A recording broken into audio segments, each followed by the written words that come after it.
Welcome back, brothers, to Amalur. Tonight we're diving into a theory on why the Emperor wanted the Horus Heresy to happen.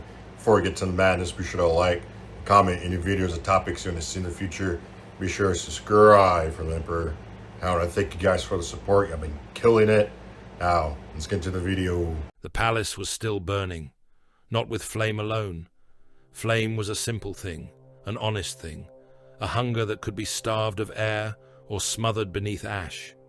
What burned in the ruins of the imperial palace now was older and less merciful. It burned in the broken wards. It burned in the blind eyes of the dead astropaths, fused into their thrones. It burned in the blackened foundations, where demons had clawed at reality, until stone remembered fear. It burned in the silence left, after the guns finally stopped speaking. Custodian Telamon Var walked beneath those ruins, with half his sight gone and his armor split across the breastplate. Auramite still clung to him in plates of wounded gold, though much of it had been scored black by void fire, last discharge, and the obscene heat of weapons that had no place in the material universe. His left eye was a dead pearl behind the fractured lens of his helm.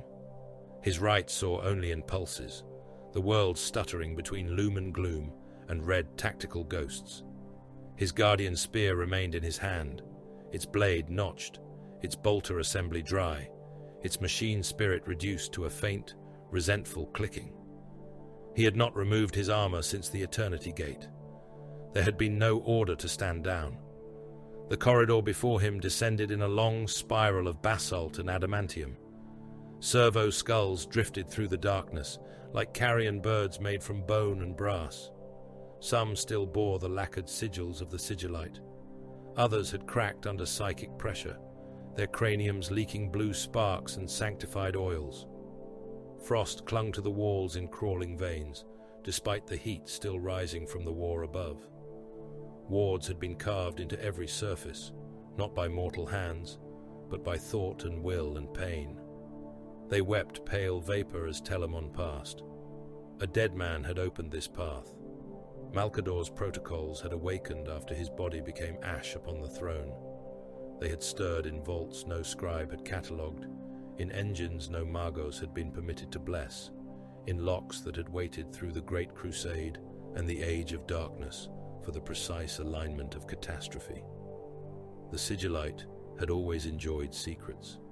In death, he had become one final secret unfolding. Telamon reached the black archive chamber at the bottom of the spiral. The doors were taller than Titan's knees and narrower than a coffin. No ornament marked them, no aquila, no lightning bolt, no sigil of terror. They were slabs of lightless metal that drank the glow from his armor and gave nothing back. As he approached, the skull servitors around the lintel turned their eyeless sockets toward him. Their jawbones opened in unison. Legio Custodes, companion clearance recognized, bloodline seal recognized, survival of primary witness confirmed. Their voices were children's voices, old men's voices, machine voices, all layered into a single dry whisper. Enter, Telamon Var. See what loyalty was never permitted to understand. The doors opened without sound. Cold came out first, then the smell of burned parchment, old blood, dust, sacred oil, and something sharper beneath it all, like lightning striking bone. Telamon stepped inside. The chamber was circular and immense, descending into darkness below a narrow bridge of black stone. Around him, shelves rose into shadow, each stacked with sealed scrolls, data looms, memory crystals, Psychana relics, broken remembrancer picked plates and caskets bound in hexagrammic iron. Servo skulls hung motionless in the air. They had been arranged in rings around the central dais, each one facing inward, each one silent, each one bearing a strip of parchment nailed through the brow.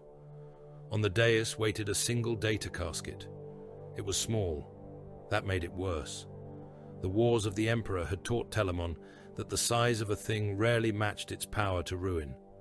A virus shell was smaller than a man's head and could murder a world.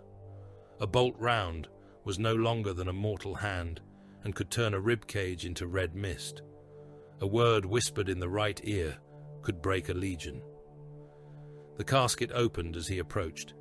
Its seals cracked one after another, sighing out air older than the siege, older than Ulanor, perhaps older than the first oath sworn in the palace beneath the thunder banners of unification.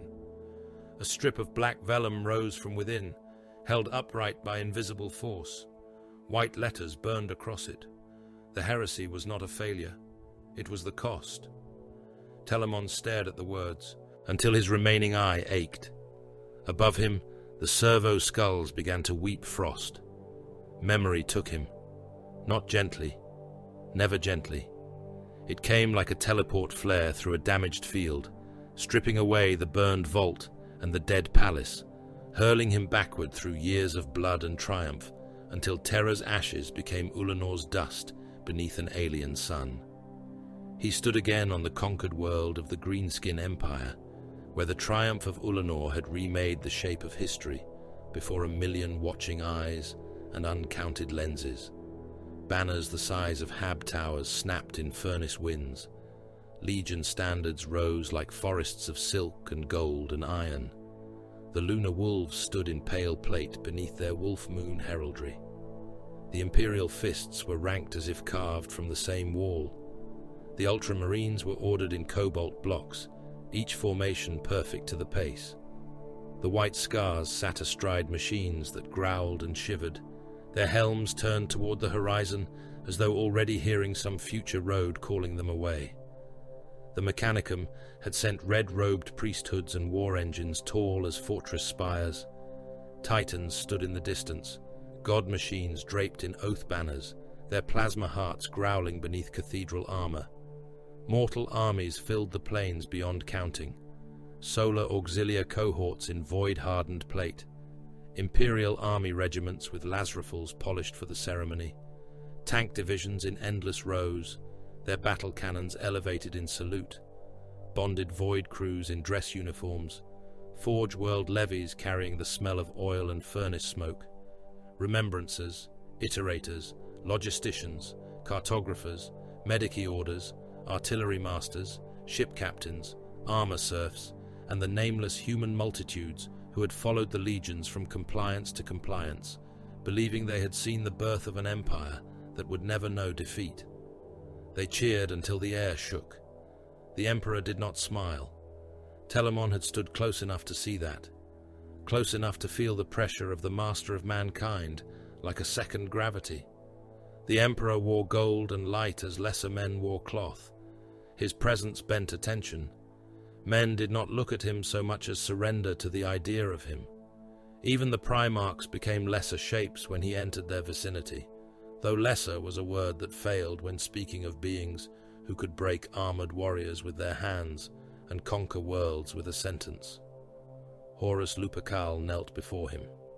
The first found, the brightest, the beloved, the one whose laughter could ease a war council and whose wrath could break a rebellion before the first shell fell. Around him, his brothers watched, some with pride, some with calculation, some with wounds hidden too deep for any apothecary's blade. When the Emperor named Horus Warmaster, the galaxy roared. Telamon remembered the sound. It came from throats, vox horns, titan sirens, ship klaxons, massed artillery salutes, and the deep, thunderous chant of legions striking fists to breastplates. It should have sounded like victory. It should have sounded like the crowning of mankind's finest age. To Telamon, watching from behind the Emperor's left shoulder, it had sounded like a tomb door closing. Later, far from the triumphal plain, where no remembrancer could paint the moment and no iterator could twist it into doctrine, the Emperor stood alone before 1,000 hololithic futures. Alone, save for Malcador and Telamon. The chamber had been built within the temporary command palace, raised upon the bones of Ulanor's Xenos fortresses. Its outer walls still sweated alien heat. Its foundations had been purified by flame, rad scourging and mechanicum rites that left the air tasting of copper and incense. Within, the Emperor had ordered silence. No remembrancers, no generals, no Primarchs, no Legion command, only the Sigillite, the Custodian, and the machines. The Hololiths did not show the triumph, they showed fracture. Expeditionary fleets stretched too thin across the stars, supply veins pulsing red where warp storms or distance made them vulnerable. Compliance worlds marked stable in green, flickered amber when the projections extended past the first generation of occupation. Some became red, others went black. Astartes' legions bloomed across the display like armored cancers, each one conquering, pacifying, governing, recruiting, remembering itself. Around every Primarch gathered circles of loyalty that looked too much like worship. Around Mars, coiled lines of dependency, red threads feeding every fleet, every forge, every engine, every weapon, whose sacred pattern had to be begged from priests who called ignorance holiness. Mankind had conquered too quickly. That was what Telamon saw, though he did not yet have the language for it. The Great Crusade had not built a civilization. It had built momentum. It had hurled fleets through the void like blades through flesh. And behind those blades came administrators, iterators, tithe assessors, remembrancers, compliance governors, and garrisons trying to turn conquest into permanence before the next rebellion, the next Xenos counterstrike, the next warp storm, the next Primarch grievance, the next human hunger for gods. The Emperor watched it all without expression. Malcador stood at his side, leaning upon his staff, older than the triumph outside, and wearier than the cheering species he had helped weaponize. "You have given him the crusade," Malcador said. "I have given him command," the Emperor replied. His voice did not echo. The room made itself still around it. "That distinction will not comfort the others. It is not meant to." The Hololiths shifted. The legions became symbols. The symbols became probability clusters. The clusters became wounds. The sons of Horus burned with aggressive cohesion around their gene father. The word-bearers pulsed with devotional contamination, their forced humiliation at Monarchia still festering beneath obedience. The thousand suns shimmered with psychic instability, bright and brilliant, and perilously open to the sea behind reality. The Iron Warriors expanded into siege networks and bitterness.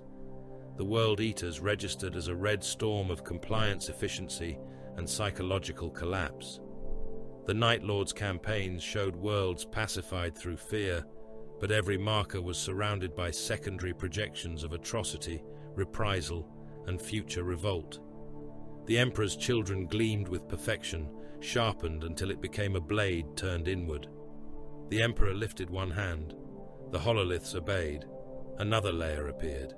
Humanity, not as it was, but as it might become. Psyker births rising beyond control. Black veins of warp exposure spreading through population graphs. Mutant cults blooming in the underhives of worlds declared compliant. Xenos empires gathering at the rim, patient and hungry. Mechanicum schism lines dividing forge worlds by doctrine, resource access, and secret allegiance. Imperial truth decaying into local superstition wherever distance outpaced enforcement. Primarch cults, army resentment, Astartes autonomy, demonic infiltration masked as philosophy, brotherhood, grief, ambition, faith. Telamon felt his gauntlet tighten around the haft of his spear. He had slain monsters beneath the ice palaces of old Earth. He had fought gene witches, thunder warlords, techno-cannibal kings, lunar abominations and things from beneath the Antarctic vaults that had worn human skin like captured banners. None of them seemed as terrible as those cold, floating numbers. Malcador saw it too. "How many paths remain?" the Sigillite asked. The Emperor did not answer at once. The displays multiplied until the chamber became a galaxy of deaths. In one future, uncontrolled psychers tore holes through hive worlds and let the warp feed. In another, the Mechanicum turned fully inward, hoarding engines while the Crusade starved. In another, the legions refused disarmament and became kingdoms of ceramite, each ruled by a demigod who had forgotten the species he was made to serve. In another, Horus remained loyal long enough to become irreplaceable, and irreplaceable long enough to become emperor in all but name. In another, Lorgar's faith did not break openly, but spread quietly until the imperial truth became a corpse dressed in scripture. In another, Magnus saved one war and doomed the species through arrogance. In another, Curz's terror became policy. In another, Perturabo's resentment became mathematics, and those mathematics ended at Terra's walls. The Emperor studied them. He did not ask how many would die. He asked, which leaves mankind alive? Malcador closed his eyes. For the first time that Telamon had ever seen, the Sigillite looked afraid of the man he served. "They are your sons," Malcador said softly. The Emperor turned his gaze upon him. The chamber seemed to lose heat. Even the machines grew quieter, their sacred hums thinning into silence. "They are my works." The words were not shouted. They did not need to be. They struck with the finality of a gate ceiling. Malcador's fingers tightened on his staff. Works that think, works that feel, works that love you, hate you, fear you, and measure themselves by your silence. Then they are more dangerous than lesser weapons. Lesser weapons do not ask why they were forged. No, they simply break when their use is done. Telamon remained motionless, as he had been made to remain. Custodians were not statues, though mortals often mistook them for such. They were not space marines. They were not soldiers in the crude sense. They were companions, wardens, executioners, witnesses to the impossible burden of the master of mankind. They were trusted closer than sons, because they had not been made to need a father. Still, something in him recoiled. The Emperor gestured again. The faces of the Primarchs appeared in light, vast and cold. Horus, smiling like a conquering king. Lorgar, eyes lowered in devotion that had curdled into something feverish. Magnus, bright with forbidden suns behind his gaze.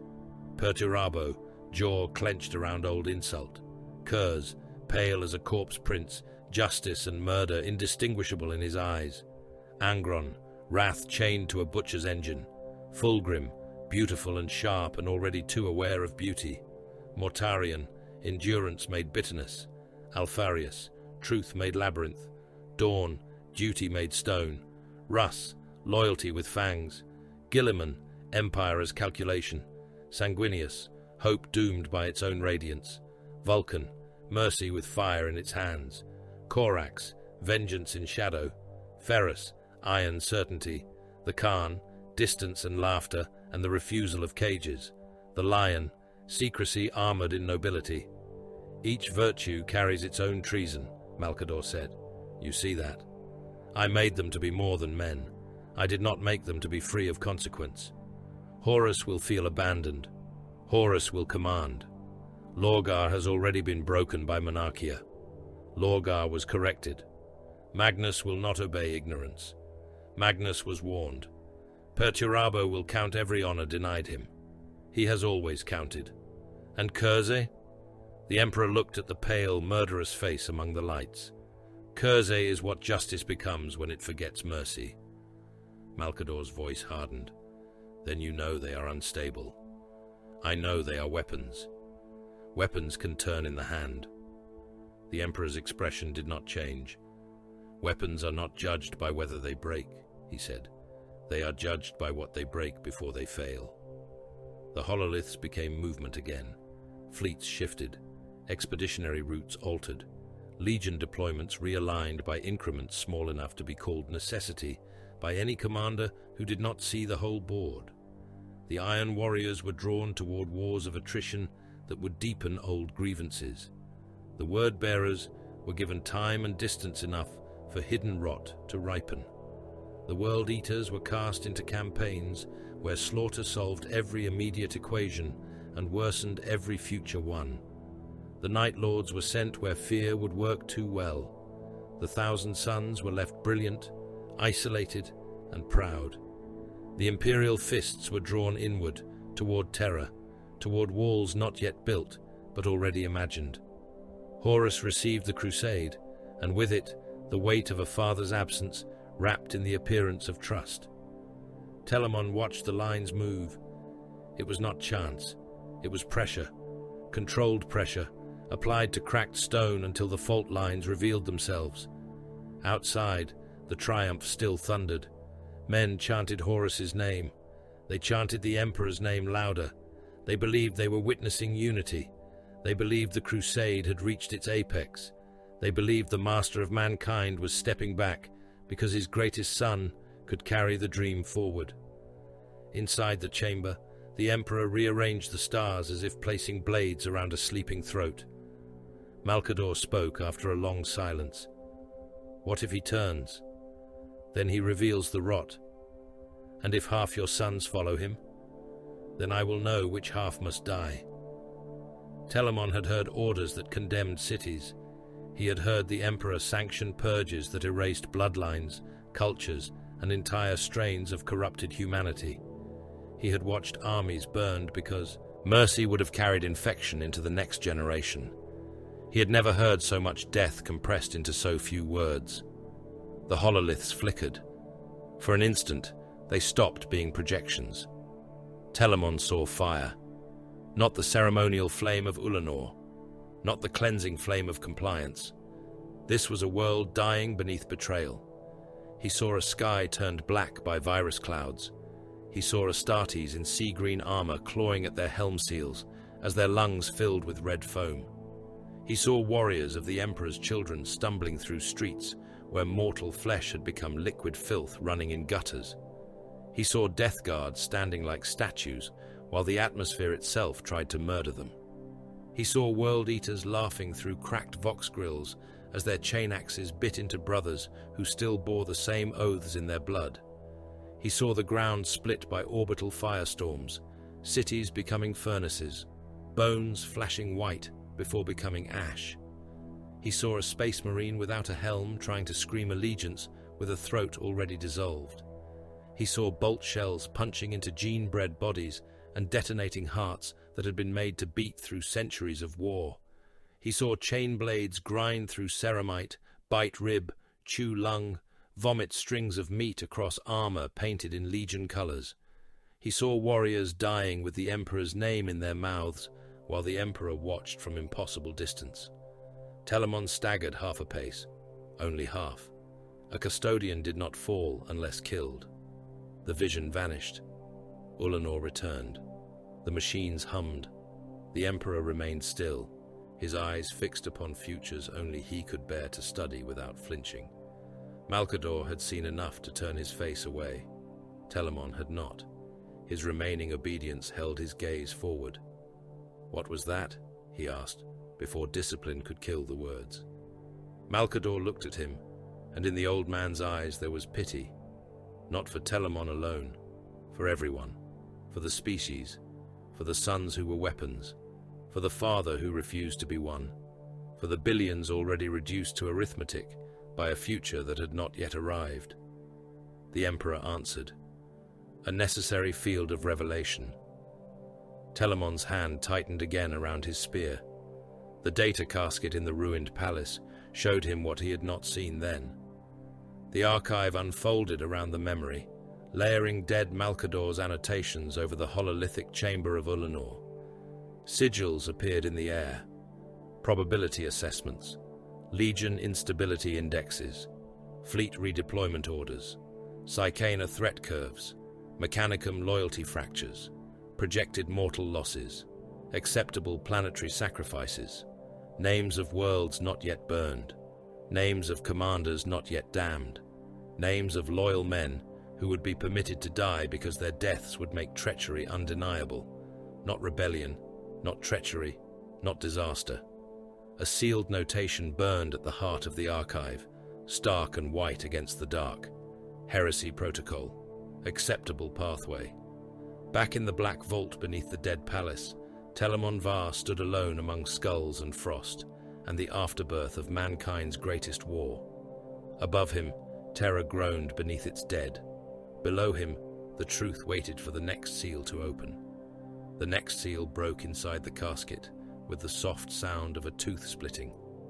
Telamon Var stood in the black archive beneath the ruined palace and watched the dead sigillite's truth uncoil in pale lines of light. Frost thickened over the bridge beneath his boots. The skull servitors above him turned in slow circles, their empty sockets leaking vapor. The first revelation had shown him Ulanor as it had truly been, not as the remembrancers had carved it into glory. Triumph had been a mask, appointment had been pressure, brotherhood had been a wound waiting for the blade. The second revelation descended. The air around him became heatless fire. The vault dissolved. Ruined terror fell away. The ash, the silence, the broken palace, the stink of the siege, all of it became shadow. He was beneath the imperial palace again, but not as it stood after Horus broke the world. This was before the walls had burned, before the sky had filled with traitor ships, before the Eternity Gate had become a butcher's shrine, before the imperial palace became a tomb wearing the shape of a fortress. This was the palace as a living engine. Telamon walked through the deep ways beneath Terra, and beside him moved Magos Dominus Calix, Threx of the Martian priesthood, a tall, many-limbed thing beneath robes the color of old blood. Calix's human outline had become an argument rather than a fact. His spine was a column of chromed vertebrae visible through slits in his vestments. Brass manipulator limbs clicked beside his ribs. His face was a polished iron death mask, and behind the mask, a single organic eye trembled in a nest of augmetic lenses. Incense burners swung from his shoulders, spilling machine smoke into the cold air. Each step of his piston legs produced a muted hydraulic hiss. He had been summoned from Mars with sealed authority and brought below the palace under custodian guard. He had not been told why. That was the first cruelty. Men feared ignorance. The Mechanicum worshipped it, shaped it into ritual, buried it under canticles, and named the burial wisdom. Yet Calix Threx feared this ignorance in a way Telamon had rarely seen among the Red Priesthood. The Magos' noospheric halo spat fragments of Binharic prayer as they descended, the bursts of machine code clicking against Telamon's helm systems like insects striking glass. Omnissiah preserve sacred function. Motive force sanctify the unknown. Blessed are the seals that do not fail. Blessed are the locks that do not open without command. Telamon did not answer. His guardian spear rested across his breastplate. Blade down, bolter feed loaded with mass reactive rounds, blessed by no priest. 2 other custodians followed 10 paces behind, their auramite helms featureless, their sentinel blades locked at the hip, their storm shields mag clamped to their backs. Farther ahead, shapes waited in alcoves cut into the black stone. More custodians, motionless, gold in the dark. Each carried a different death. Guardian spears with integrated bolters. Adrathic destructors whose forbidden energies could unmake flesh at the level of memory. Meridian blades. Misericordia knives. Weapons older than the Imperium's lies. They passed through gene-coded gates that opened only when Telamon pressed his palm to black glass and allowed the machine to taste his blood through the armor. They passed through chambers lined with blackstone pylons, each one taller than a warhound scout titan, each one carved in patterns that hurt mortal sight. The pylons did not merely stand, they opposed. Their presence pressed against the soul. Psychic pressure flattened in their shadow. Vox static died. Calix's Binharic prayers staggered and cut into fractured bursts. Negative resonance detected. Impossible material classification. Request schema access. Request lineage record. Request sanctified origin. Denied, Telamon said. The Magos turned his iron mask toward him. By whose authority? Telamon did not slow. The Emperor's. Calix said nothing for 14 steps. Then his voice came again, lower, stripped of machine chant. Mars has no record of these pylons. No. Mars was not consulted. No. The Magos' lenses dilated. Mars arms the crusade. Mars blesses the engines. Mars maintains the void fleets. Mars wakes the god machines. Mars binds the reactor hearts. Mars preserves the sacred patterns, without which your legions would fight with sharpened stones. Telamon looked at him then, only once. Calix's mechadendrites drew close to his body like frightened serpents. "Walk," said the custodian. They walked. The corridor opened into a cavern so vast that its far side vanished beyond layers of mist and lumen glare. Kilometers of machinery climbed through the hollowed earth. Terran engines, old beyond Martian taxonomy, rose beside Mechanicum sanctums, bolted into place like parasites on the bones of a greater beast. Plasma conduits crossed over bridges of adamantium. Psycho-reactive circuitry pulsed in veins beneath crystal floors. Vast wheels turned without visible drive systems. Cables thick as hab blocks disappeared into shafts that descended below Auspec's return. Choir vaults hung from chains in the darkness. Data engines the size of cathedrals whispered in languages that made Calix flinch. At the cavern's heart sat the unfinished shape of the golden throne. It did not look like a throne. Not then, not to Telamon. It looked like an execution device built by a civilization that had perfected murder until murder became engineering. It was gold only in fragments. Much of it was black, silver, bone white, or the raw crimson of exposed circuitry. Mechanicum adepts crawled over its lower structures like carrion insects, welding, chanting, bleeding lubricant from their joints. Terran artificers in sealed robes worked in silence where the Martian priests were not permitted. Hooded Psychana savants stood inside chalk circles and screamed without moving their mouths. Calix stopped. For the first time, his noospheric field went silent. "What is this?" he asked. Telamon had no answer that would satisfy him. "The work beneath the palace. That is not an answer. It is the only one you are permitted." The Mago's organic eye fixed on the immense machine. "This predates the treaty. This predates the Martian recovery of half the patterns displayed here. Those phase regulators, that gravitic channeling, those psychometric conduits. That is not Mechanicum work. That is not standard template architecture. That is not sanctioned human technology." "No." Calix's voice became a whisper of static and fear. "He has never trusted us." Telamon watched the priests and engines below. He thought of Mars, red and proud, its forged temples roaring, its fabricator general bending knee because the Emperor had come not merely as conqueror, but as revelation. He thought of the Treaty of Olympus Mons, of the alliance that had fed the Great Crusade with ships, guns, armor, and engines. He thought of every Magos who believed mankind's future could not be forged without Mars. Then he looked upon the throne and understood what the Emperor had understood from the beginning. Allies were useful until they became gates through which failure could enter. "No," Telamon said again, "he has not." They descended into the lower processional. There the screaming began. At first it was distant enough to become part of the machinery, a thin human note beneath the hammer-fall of pistons and the chanting of priests. Then the next blast door opened, and it became a wall. Thousands of psychers waited in iron pens. Some wore the collars of sanctioning.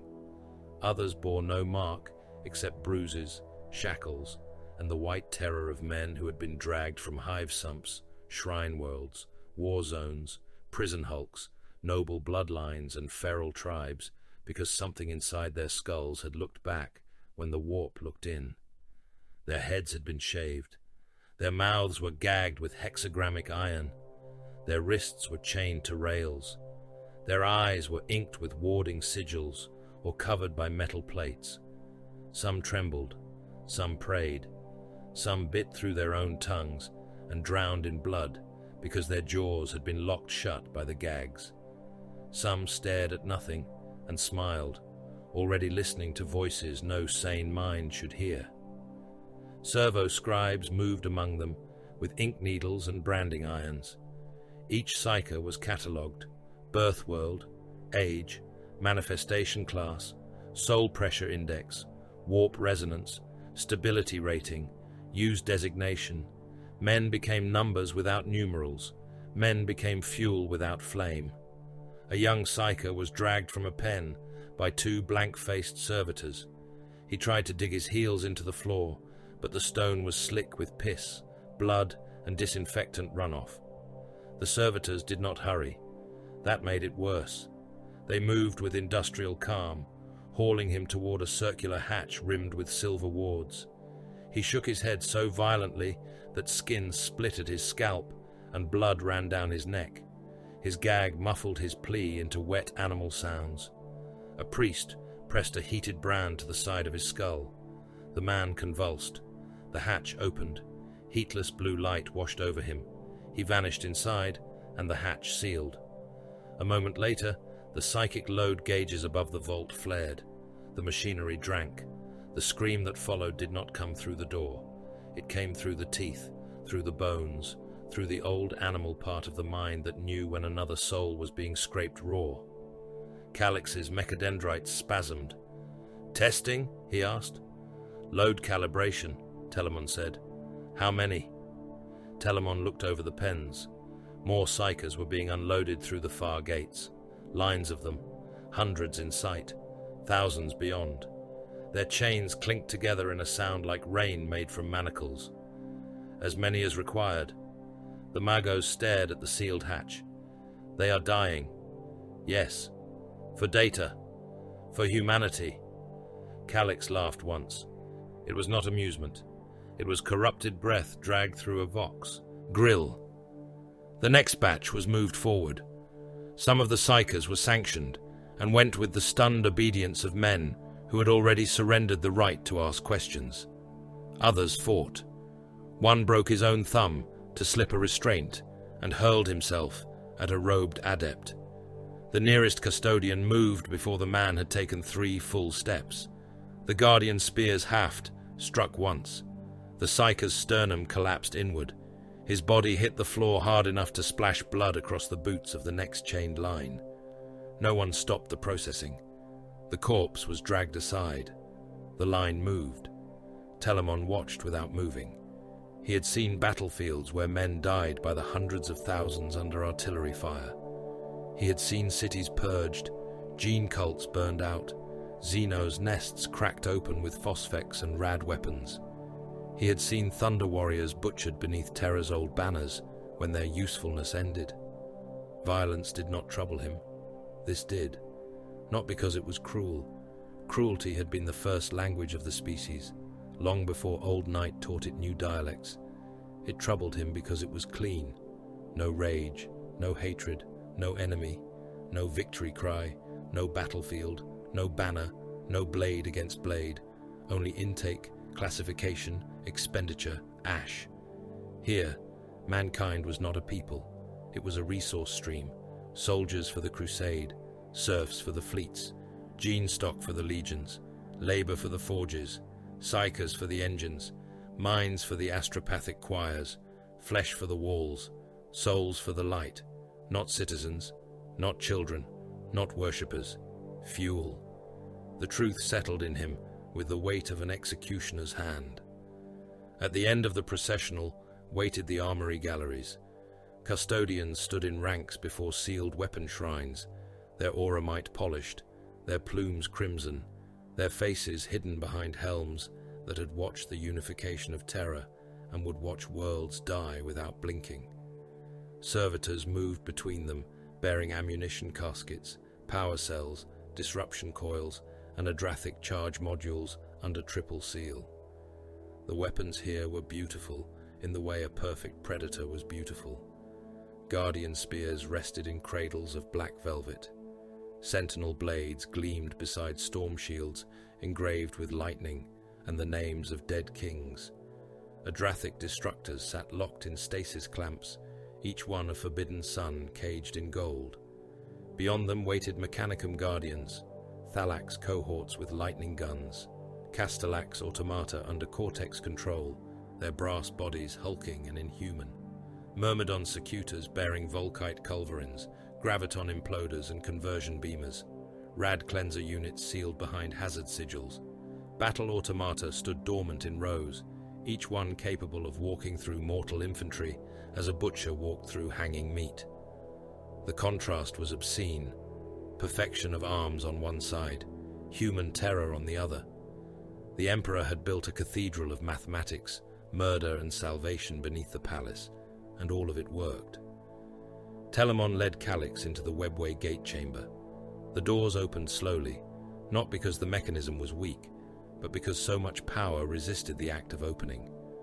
Wards blazed across their surface. Blackstone teeth withdrew into the frame. Psychana locks turned in silence. A pressure passed through Telamon's skull and made his hearts beat out of sequence. Once, twice. His physiology corrected itself. Calix stumbled, piston limbs scraping sparks from the floor. The chamber beyond dwarfed all that had come before. At its center stood the gate. It was not imperial in spirit, though human hands had chained human machines around it. A wound of impossible geometry hung inside a ring of gold, blackstone, and psychometric circuitry. Beyond it glimmered a darkness that was not empty. Roads without stars, avenues without sky, ancient Xenos architecture vanishing into distance, the webway, the hidden arteries of a dead elder race, stolen, breached, studied and shackled by human will. This was the golden work, not a throne, not a crown, not an empire of marching legions and burning worlds. A road, a way for mankind to step beyond the warp's hunger, a way for ships to cross the stars without drowning in the sea of souls, a way to starve the gods by denying them the fear and prayer and madness of human passage, a way to make navigators obsolete, astropaths secondary, warp storms irrelevant, demons distant, and humanity finally unchained from the predatory ocean that had swallowed old night. It was magnificent. It was monstrous. It was unfinished. Then the Emperor entered. No horn sounded. No herald spoke. No chant announced him. The chamber simply became lesser because he was there. He did not glow like the statues later would show him. He did not descend in warmth or fatherly radiance. He was too bright for comfort and too cold for worship. His presence pressed against the world like a mountain, deciding whether stone had permission to exist. Servo skulls nearest the gate cracked apart in mid-air, their bone shells bursting from the pressure of his passing. Several psychers in warded alcoves vomited blood through their gags. One fell dead without a mark upon him. Calix dropped to every knee his body possessed, iron fingers clawing at the floor. Telamon bowed his head. "My lord." The Emperor looked at the gate, not at him. "Status." A Terran savant, pale and trembling, began to speak, but Calix interrupted in terror sharpened into outrage. "My lord, Omnissiah, master of all sacred motive force, the casualties in the calibration vaults are extreme. The psychic burn rate exceeds any sustainable projection. The minds being fed into the conduits are not being recovered. They are being annihilated." The Emperor turned his gaze upon the Magos. Calix shook beneath it. His augmetics clicked. His organic eye wept oil and salt water together. "Is it necessary?" the Magos asked. The chamber seemed to stop breathing. The Emperor answered, "Necessary is the only mercy history permits." Calix lowered his head until his iron mask scraped the floor. "Will mankind know what was paid? Will it offer gratitude for this work?" "Mankind will survive me," said the Emperor. "Gratitude is irrelevant." The gate pulsed. For an instant, Telamon saw beyond it, not with his eyes, with something deeper and less willing. He saw humanity spreading through hidden roads beneath reality, fleets crossing without warp translation, worlds bound without astropathic madness. Psychers gathered, trained, restrained, not hunted and burned as fuel. The legions obsolete, the mechanicum diminished, the primarchs contained or discarded, the species cold, rational, guided, brutal perhaps, but no longer prey to the tides that laughed behind the veil. Then the vision shifted. He saw delay. He saw Horus standing alone beneath the weight of command. He saw legions swelling into nations. He saw warriors who had conquered the galaxy, asking what place remained for them once conquest ended. He saw Primarchs sitting upon compliant worlds like kings who had not yet admitted they wanted thrones. He saw Mars counting its indispensability in plasma reactors and void ship keels. He saw psyker births rising faster than sanctioning could contain them.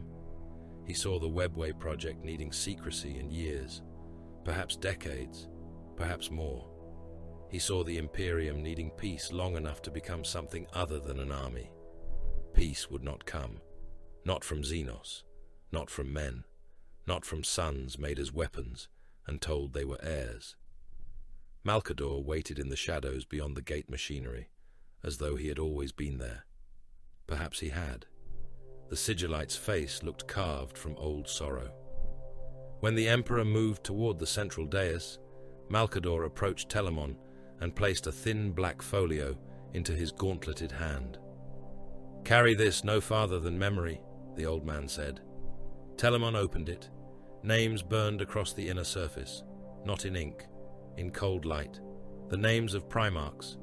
Beside each name were probability lines, failure conditions, projected fracture vectors, loyalty tolerances, and threat classifications. Some were veiled, some were marked with contingencies, some were surrounded by warnings so dense they seemed like chains. Dawn was marked Fortress Constant. Gilliman was marked Continuity Asset.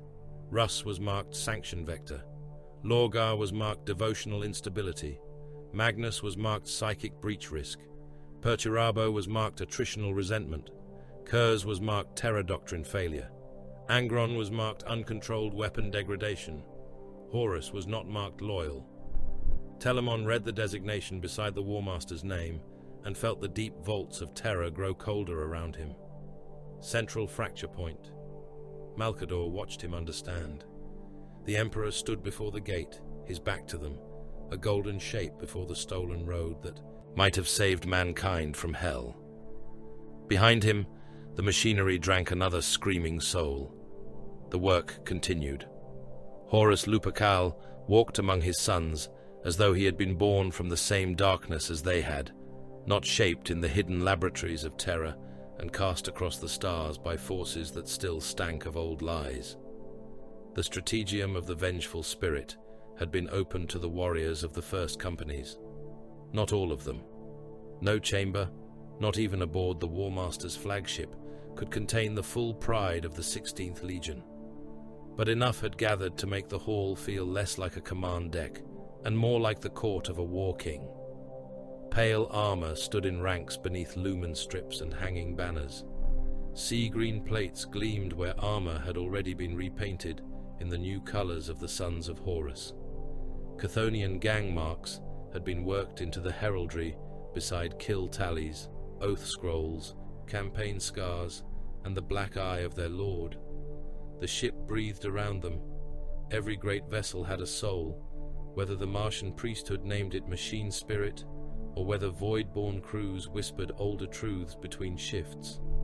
The vengeful spirit had always sounded hungry to Telamon Var. Its engines did not hum, they growled. Its decks did not vibrate with mere power.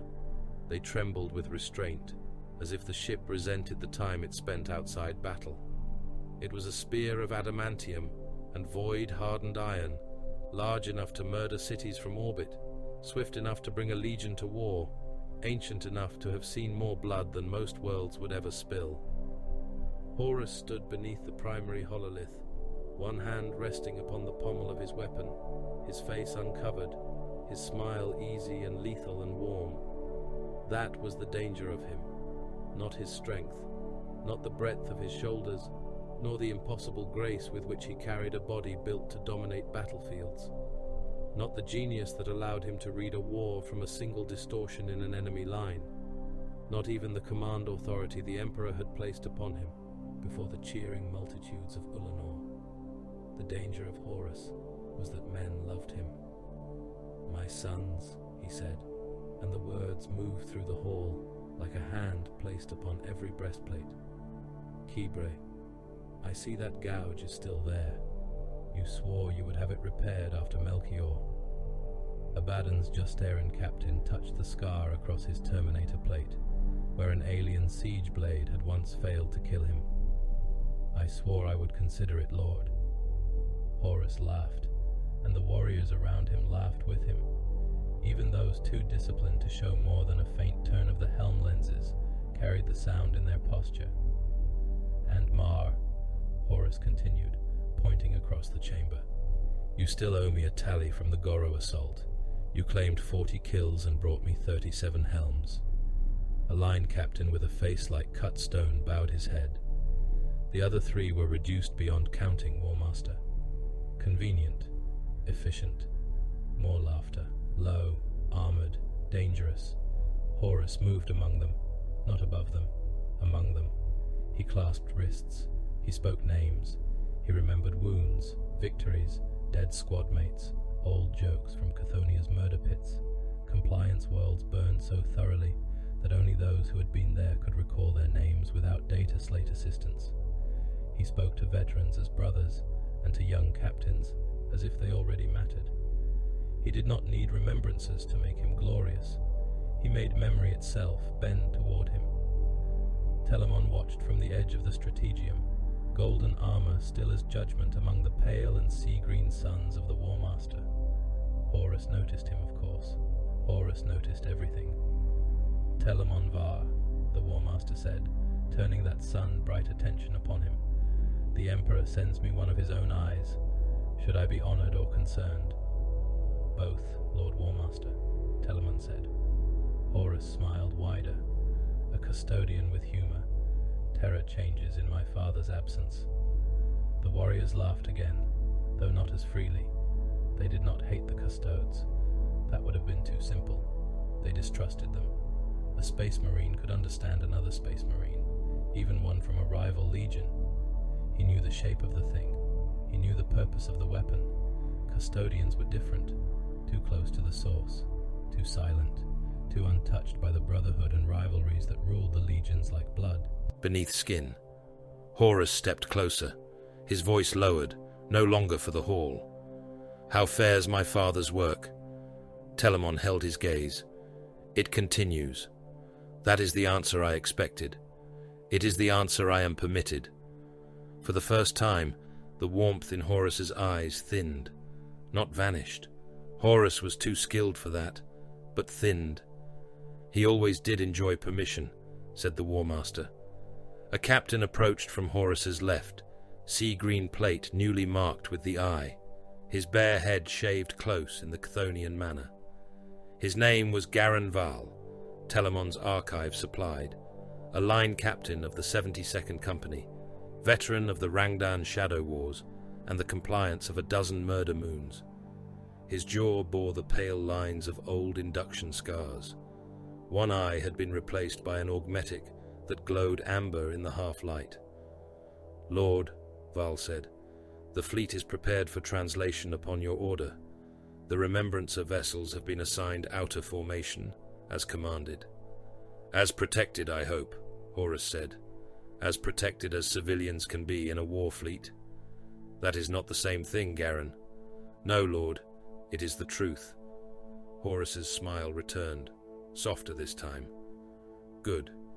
Keep telling me truths. I have enough men willing to polish lies until they shine. Val bowed his head. The exchange lasted moments. It would have meant nothing in a lesser commander. From Horus, it became a gift. A line captain had been seen, corrected, respected, trusted. Such things built chains stronger than iron. Telamon saw the warriors around them watching, each one believing the Warmaster might one day speak to him in the same way. That was how empires were won. That was how rebellions would begin. Memory shifted again, dragged by the dead casket beneath the palace, into a darker chamber, far from the vengeful spirit. The Emperor stood with Malkador before the great map of the Imperium. Not the public map, clean and triumphant, with compliance worlds marked in victory gold and expeditionary routes shining like veins of destiny. This map was the private one. Its lights bled, its roots flickered, its symbols carried death behind every color. Telamon stood guard at the threshold, close enough to hear because he had been ordered to hear. The Primarchs must be given transition roles, Malcador said. Governance, reconstruction, stewardship, something beyond war. The Emperor did not look away from the map. Some will accept such roles, others will not. You speak as though the matter is weather. It is biology, conditioning and purpose. Malcador's expression tightened. They are more than that. They are precisely that, and more. The addition does not erase the foundation. They are your sons. The Emperor turned. Even Malcador fell silent beneath that gaze. They are my works. There it was again, the phrase that cut deeper than anger. Anger would have been human. Regret would have been human. Pride, shame, grief, even denial would have given the statement flesh. The Emperor offered none of them. Malcador looked suddenly ancient. If you will not call them sons, then what are they to you? Dawn is the wall that will hold when all lesser structures break. Guilliman is continuity, a mind built to preserve function at scale. Sanguinius is myth, and myth moves men faster than reason. Russ is sanction, loyalty given fangs and permission. Magnus is knowledge, dangerous and necessary until danger outgrows necessity. Lorgar is faith misdirected into flesh. Perturabo is siege mathematics poisoned by grievance. Horus is command. Horus is more than command. He is the shape command takes when soldiers wish to be loved. The Sigillite said nothing. The Emperor looked back to the map. If Horus falls, the galaxy will follow him into fire. That is why he matters. Not because he is beloved, because beloved weapons can turn entire arsenals with them. Telamon felt the words settle into the armor of his memory, each one locking into place like a bolt chambered for a future execution. The archive pulled him onward. Legion musters. He saw them across months of observation, as ordered, moving from fleet to fleet, war zone to war zone, his presence tolerated because he bore the Emperor's seal, and because no legion wished to be the first to demand why one of the 10,000 stood watching them count their guns. The sons of Horus were always forward-leaning.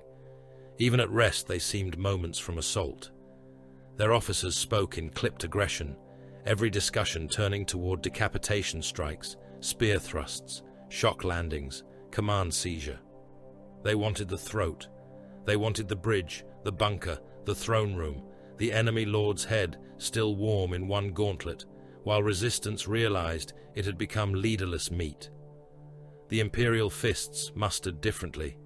They did not gather like a spear. They gathered like a wall deciding where to stand. Their armories were inventories of patience, boarding shields, phalanx warding drills, breacher formations, heavy bolter fields, siege mantlets, wall plans, counter-battery charts. Dawn's sons spoke little and meant less than they spoke.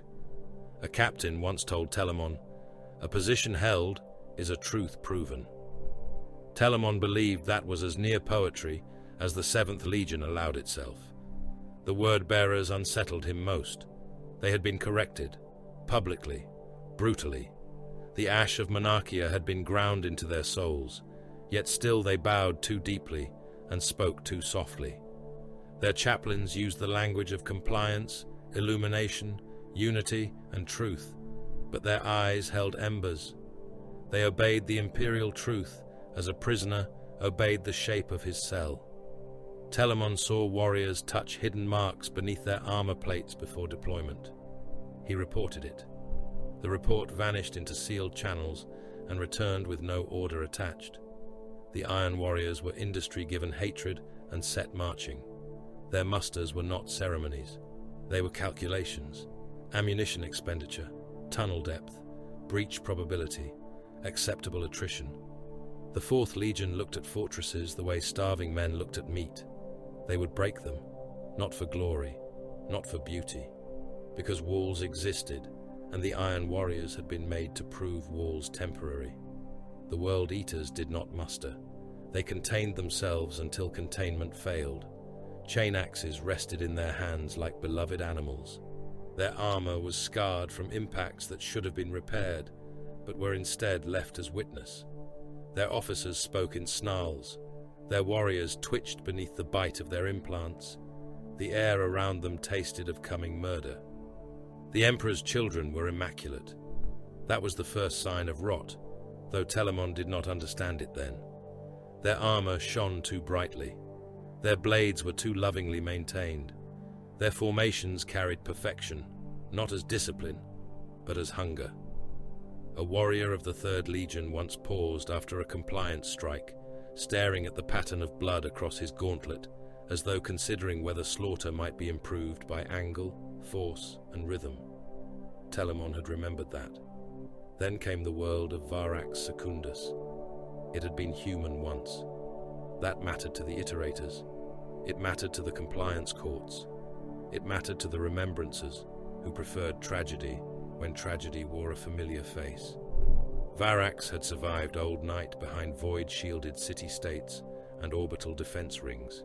Its rulers had refused the imperial truth, refused tithe assessment, refused integration, and finally refused the War Master's final demand, delivered through perfect vox clarity to every tower, bunker, and manufactorum spire on the planet. Horus gave them 1 hour. They used it to arm their walls. The compliance began with orbital fire, not extermination grade, not yet. Lance strikes opened the defense grid like a surgeon cutting rot from bone. Macro cannon shells fell through cloud cover and turned shield bastions into molten bowls. Defense lasers stabbed upward and killed 3 army transports before the Sons of Horus fleet gutted the laser silos from orbit. The sky became black with falling drop pods. Telamon descended in a stormbird with the War Master's spear tip. The first impact wave struck the capital's outer hab belts. Drop pods hit like judgment, cracking roads, collapsing hab stacks, killing defenders who had not yet seen the warriors inside.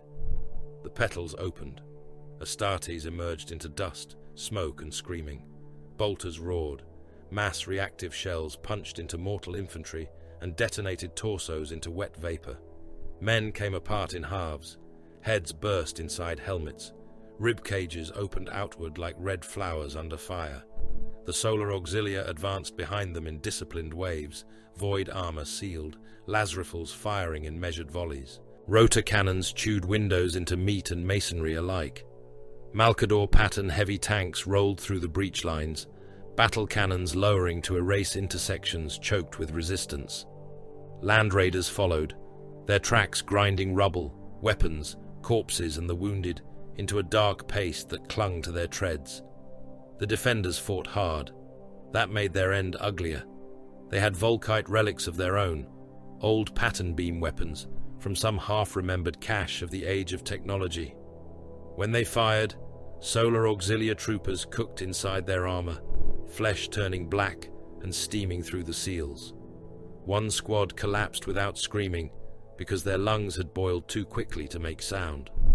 A Sons of Horus legionary took a beam through the chest and kept walking for 4 steps before his torso burst apart in a flash of internal heat, armor splitting as the meat within flash charred. The Legion answered with contempt. Volkite culverins from heavy support squads painted the walls in sunfire. Defenders behind plasteel barricades glowed from within, skeletons visible for an instant before their bodies collapsed into ash and clotted fat. Flamers washed bunkers with promethium. Chain blades opened riot lines where human levies tried to countercharge under banners of their dead city kings. Telamon saw a World Eaters detachment attached to the assault break formation and plunge into a trench network. When they emerged, their white armor was red to the shoulders, and one carried a human spine tangled in the teeth of his chain axe, laughing so hard his vox grill crackled. By the 9th hour, the capital's government district had become a cauldron. By the 12th, the last orbital station had been boarded. Telamon saw that action through helm feed. Sons of Horus breachers moving down a corridor under last fire. Boarding shields locked, bolters firing over the rims, chain fists cutting through sealed bulkheads. The defenders were naval armsmen, not cowards, But courage did not make flesh equal to ceramite. They were pulped against their own barricades. One officer drew a power saber and struck a legionary across the throat seal. The blade sparked. The legionary seized the man by the face and fired a bolt pistol through his abdomen. The officer's lower body vanished in a burst of blood and organ fragments, and his upper half hit the deck, still trying to breathe. By the 18th hour, Varax Secundus was compliant. 9 million mortal dead, 327 Astartes casualties, 1 loyal planetary culture erased. The Emperor watched the casualty figures from terror as data. The report chamber was quiet, except for the whisper of calculation engines. Varax rotated in hololithic miniature, its conquered cities marked in amber, its resistance nodes extinguished one by one. Telamon stood in attendance, while Malkador reviewed the final compliance assessment. "Excessive," said the sigillite. The Emperor's face was unreadable. "Effective. A human world. Recoverable. Technologically useful. Culturally stable before refusal. Culturally incompatible after refusal. 9 million dead to make the remainder kneel faster. The galaxy is not conquered by restraint." Malkador's eyes hardened. "No, but it might have been ruled by something other than fear." The Emperor looked at him. "Fear is honest. Love is leverage. Faith is infection. Pride is a gate. Grief is a chain. Affection gives the enemy handles to pull. You speak of the warp. I speak of all things that rule men when reason fails. And so you offer your sons silence.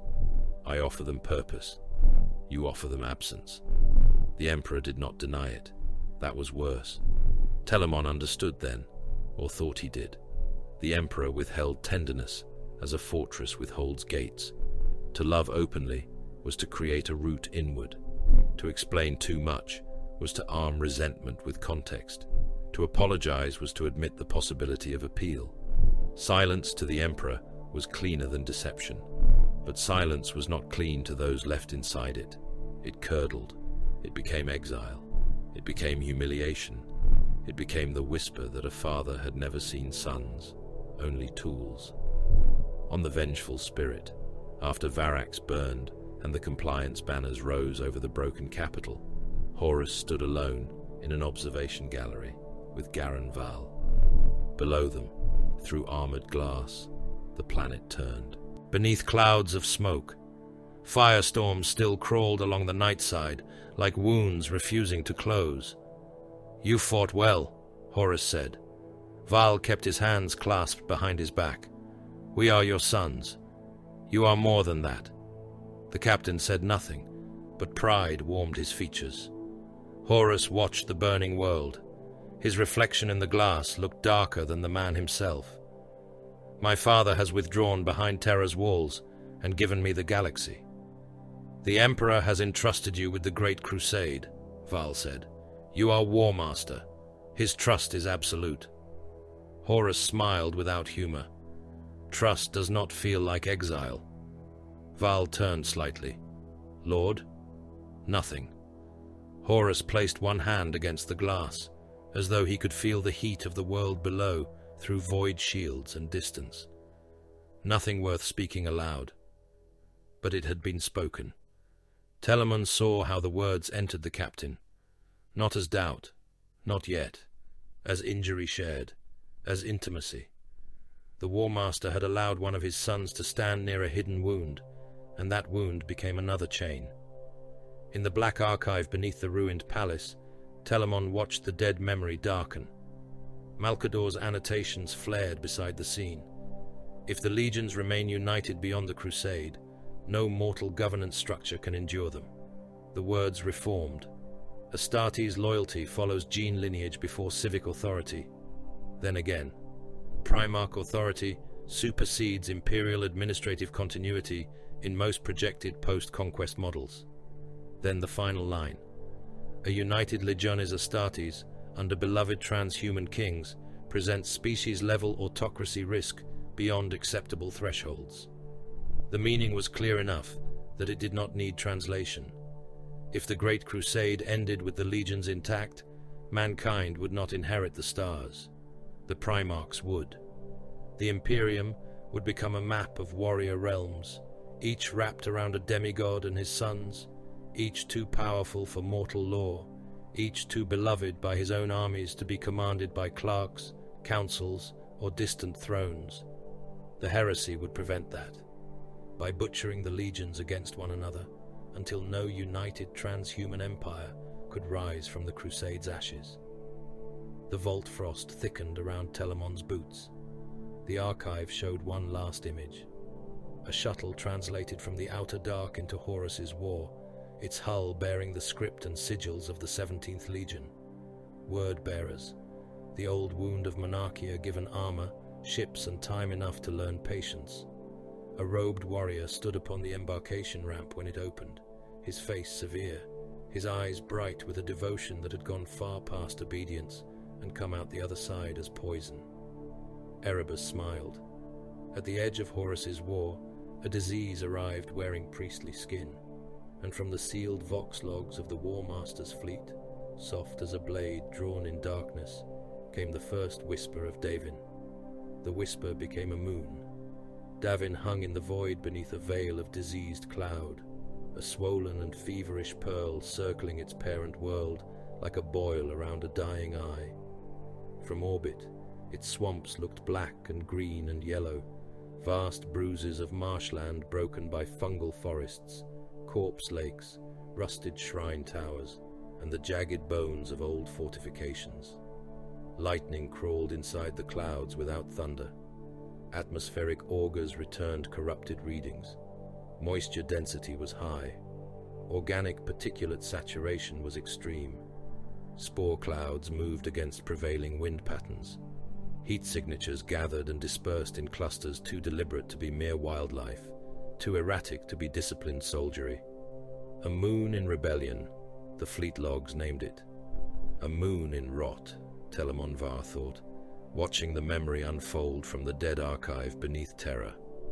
The vengeful spirit hung above Davin's moon, with the rest of the 16th Legion's war fleet spread around it in predatory formation. Battleships, strike cruisers, escort squadrons, troop conveyors, mechanicum support vessels, and remembrancer ships kept well behind the armored spine of the assault line. Lance batteries tracked the planet's surface. Macro cannon decks loaded shells the size of hab blocks. Stormbirds and assault rams waited in launch cages. Drop pods sat in their racks like iron teeth in the mouth of a god. Horus Lupercal stood upon the strategium deck in full warplate.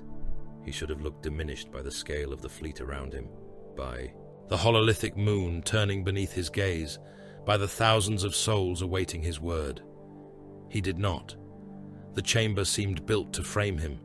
The tactical light painted his face in green and red. His eyes moved across threat markers, troop dispositions, swamp density scans, fortress outlines, and corrupted vox sources with a commander's hunger. Erebus stood nearby in crimson armor and priestly stillness. He did not command. He did not need to. Poison did not lead a blade. It waited on the edge until the cut opened. Crude rebellion, Abaddon said, his voice low through the vox grill of his war helm. Mud walls, corpse worshippers, local warlords dressed in bone and superstition. We should burn them from orbit and move on. Horus glanced at him with amusement. You grow impatient, Ezekiel. I grow efficient, Lord. You grow predictable. The first captain gave a grunt that might have been laughter from a lesser man. Garan Val stood among the line captains, his augmetic eye reflecting the moon's infected continents. Around them waited the officers of the Sons of Horus, commanders of assault companies, Justarin Terminator cadres, armored spearhead divisions, support cohorts, and destroyer formations. They looked at the hololith and saw a battlefield. Horus looked at it and saw a statement. This moon defied compliance once, Horus said. It was brought to heel. Now it rises again in the shadow of the Imperium it swore to serve. That is not rebellion alone. That is insult. Erebus inclined his head. An insult to the Imperium. An insult to your father's dream. An insult to the trust placed in you, War Master. The words were mild, almost reverent. Their weight lay in where they landed. Horus did not look at him. My father's trust is not in question. Of course not, Erebus said. That was all. No argument, no sermon, no accusation. The word-bearer let silence finish the sentence. Horus turned from the hololith. His presence filled the strategium like drawn steel. We make planetfall at once. Spear-tip descent, stormbirds to the central Maya fortress, drop pods across the outer bastion ring. Spartans and land raiders follow through the southern causeway once the orbital fire has broken their guns. Contemptor talons deploy with the second wave. Just Erin with me. A murmur moved through the gathered warriors. Not dissent, anticipation. Horus smiled then, the old smile, the beloved smile, bright enough to make suns forget absence and omen. We will remind this moon why it knelt. The assault began with thunder. Orbital bombardment punched holes through the cloud skin of Davin's moon. Lance strikes descended in white spears, boiling swamp water into steam columns and turning reed seas into burning scars. Macro cannon impacts walked across the rebel outer works, each detonation lifting bunkers, bodies, mud and shattered gun emplacements into the air. Defense turrets spat back from beneath camouflage nets of bone and vegetation. Their shells climbed into the storm and died against void shields or missed into the black. Then the drop pods fell. They came like iron rain, screaming through poisoned atmosphere, ablative plating burning, guidance spirits howling binharic rage. Stormbirds followed in attack formation, heavy bolters and lascannons cutting apart the surviving flak towers. Thunderhawks plunged through smoke, the air filled with contrails, fire, shrapnel, and the low, vast growl of descending engines.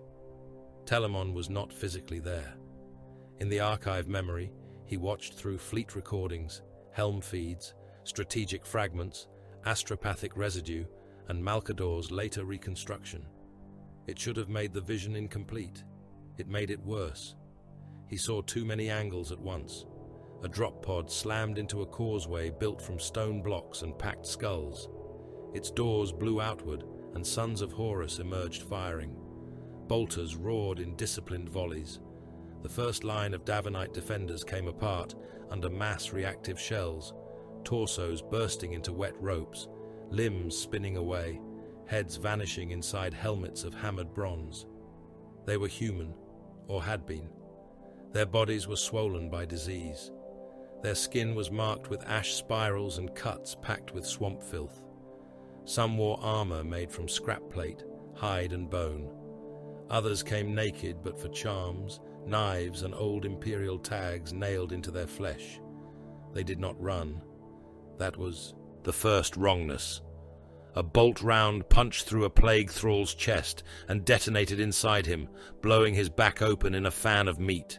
He fell, tried to rise with half his torso missing, and crawled toward the nearest legionary with teeth clicking. Another took a flamer wash full in the face. His skin sloughed from his skull in molten strips. His eyes burst, and still his hands reached for a chain blade that had once belonged to an imperial army officer. The sons of Horus advanced without hesitation.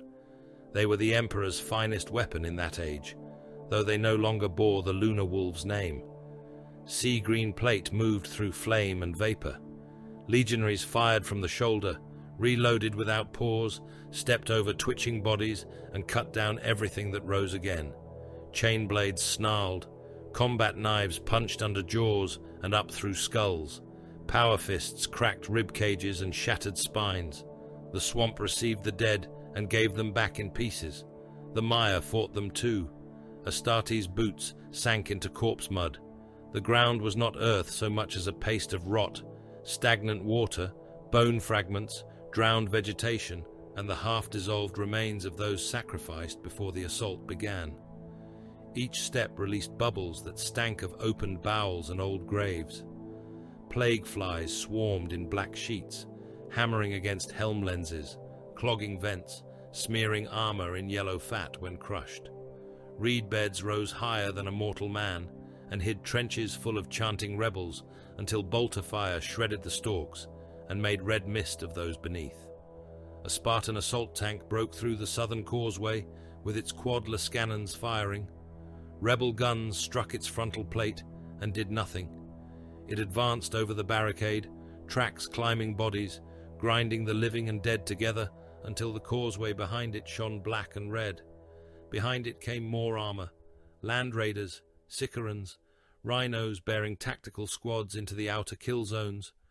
Volkite fire flashed from heavy support teams, the beams striking men and making them ignite from within, bones shining through flesh before the body collapsed into smoking ash. A Contemptor dreadnought dropped into the central marsh and rose from the impact crater like a god of old iron. Its assault cannon spun, caught a wave of plague thralls at waist height, and turned them into a single horizontal storm of blood. Its power fist closed around a rebel champion wearing a crown of finger bones and crushed him until black fluid sprayed through the gaps between its talons. The dreadnought's vox boomed with a voice older than many captains. Traitors, stand still and be ended. They did not stand still. They came crawling, running, lurching, praying through slit mouths and broken teeth. Some cried Horus's name in mockery. Some cried the Emperor's name as though it were a curse. Some spoke in a tongue no human throat should have shaped, and where that tongue touched the vox, static laughed. The rebels had shrines in the swamp, not temples of stone, not proper structures, things made from broken imperial icons, spinal columns, rusted weapon barrels, dead trees and skin. Lightning struck them and did not burn them. The sons of Horus tore them down with chain axes and melter charges. One shrine split open when a breacher squad planted charges at its base, and from within spilled not relics, but bodies, dozens of them, packed upright and stitched together, their mouths moving in unison, though all were dead. Erebus walked through the slaughter untouched. He did not rush. Bolter fire cracked around him.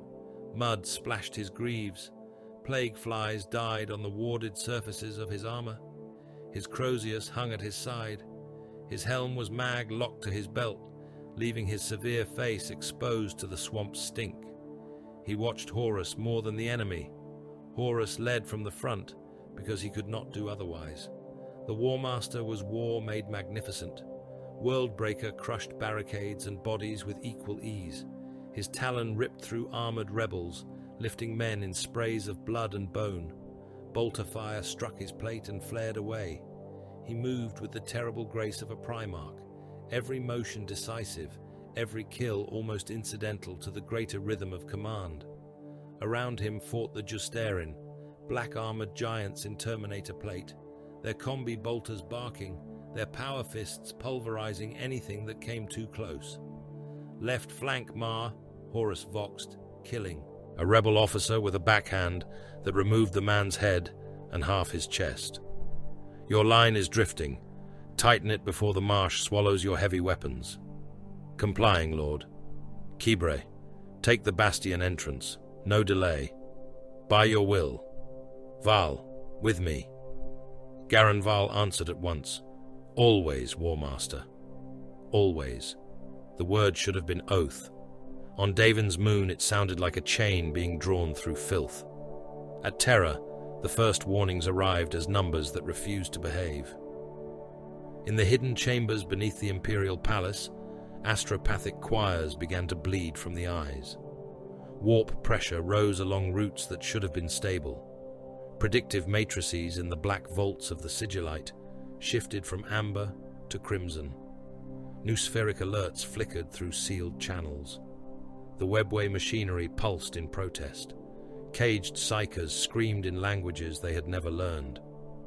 Telamon stood beside Malkador when the warnings reached the Emperor. The master of mankind studied them within a chamber of cold light, surrounded by projection engines and silent custodians. A map of Davin's moon rotated above a black plinth. Around it spun probability shards, each one showing a slightly different descent into disaster. Horus wounded, Horus recovered, Horus dead, Horus corrupted, Horus victorious, Horus lost. The Emperor watched the outcomes pass across the light. Telamon waited for the order. Recall the War Master. Strike from orbit. Send the custodes. Burn the moon. Warn Horus. Any order. The Emperor gave none. Malcador's voice was quiet. The deviation is no longer theoretical. No, said the Emperor. The pressure bears the signature we feared. Yes. Telamon spoke before caution could silence him. My lord, the War Master steps into a prepared snare. The Emperor did not look at him. I know. The simplicity of it struck harder than rebuke. You know, Telamon said. Yes. The Emperor's gaze remained on the moon. Then command him away. The room changed. Not visibly.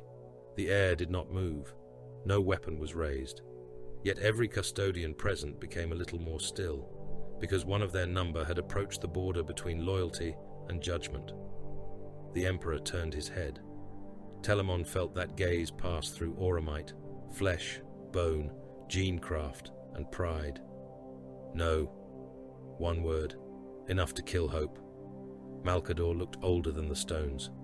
You are allowing it. I am observing it. There is a difference only if one intends to act.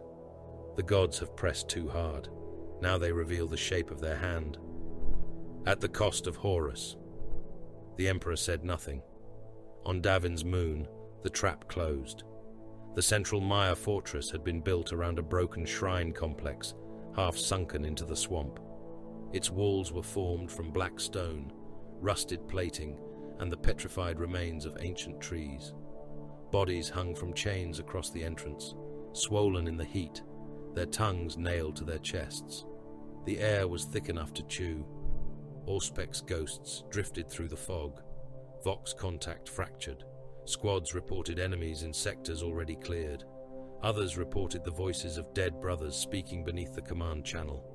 Horus entered first. Abaddon protested. Kibre protested. Vaal protested last, and only with his eyes. Horus ignored them all. A Primarch did not ask danger for permission. Inside the shrine, the swamp smell vanished. That was wrong. The air became dry and cold. Candles burned with black flames along the walls. Carvings moved when seen from the corner of the eye. The floor was covered in old blood that had dried into patterns no sane culture would have made.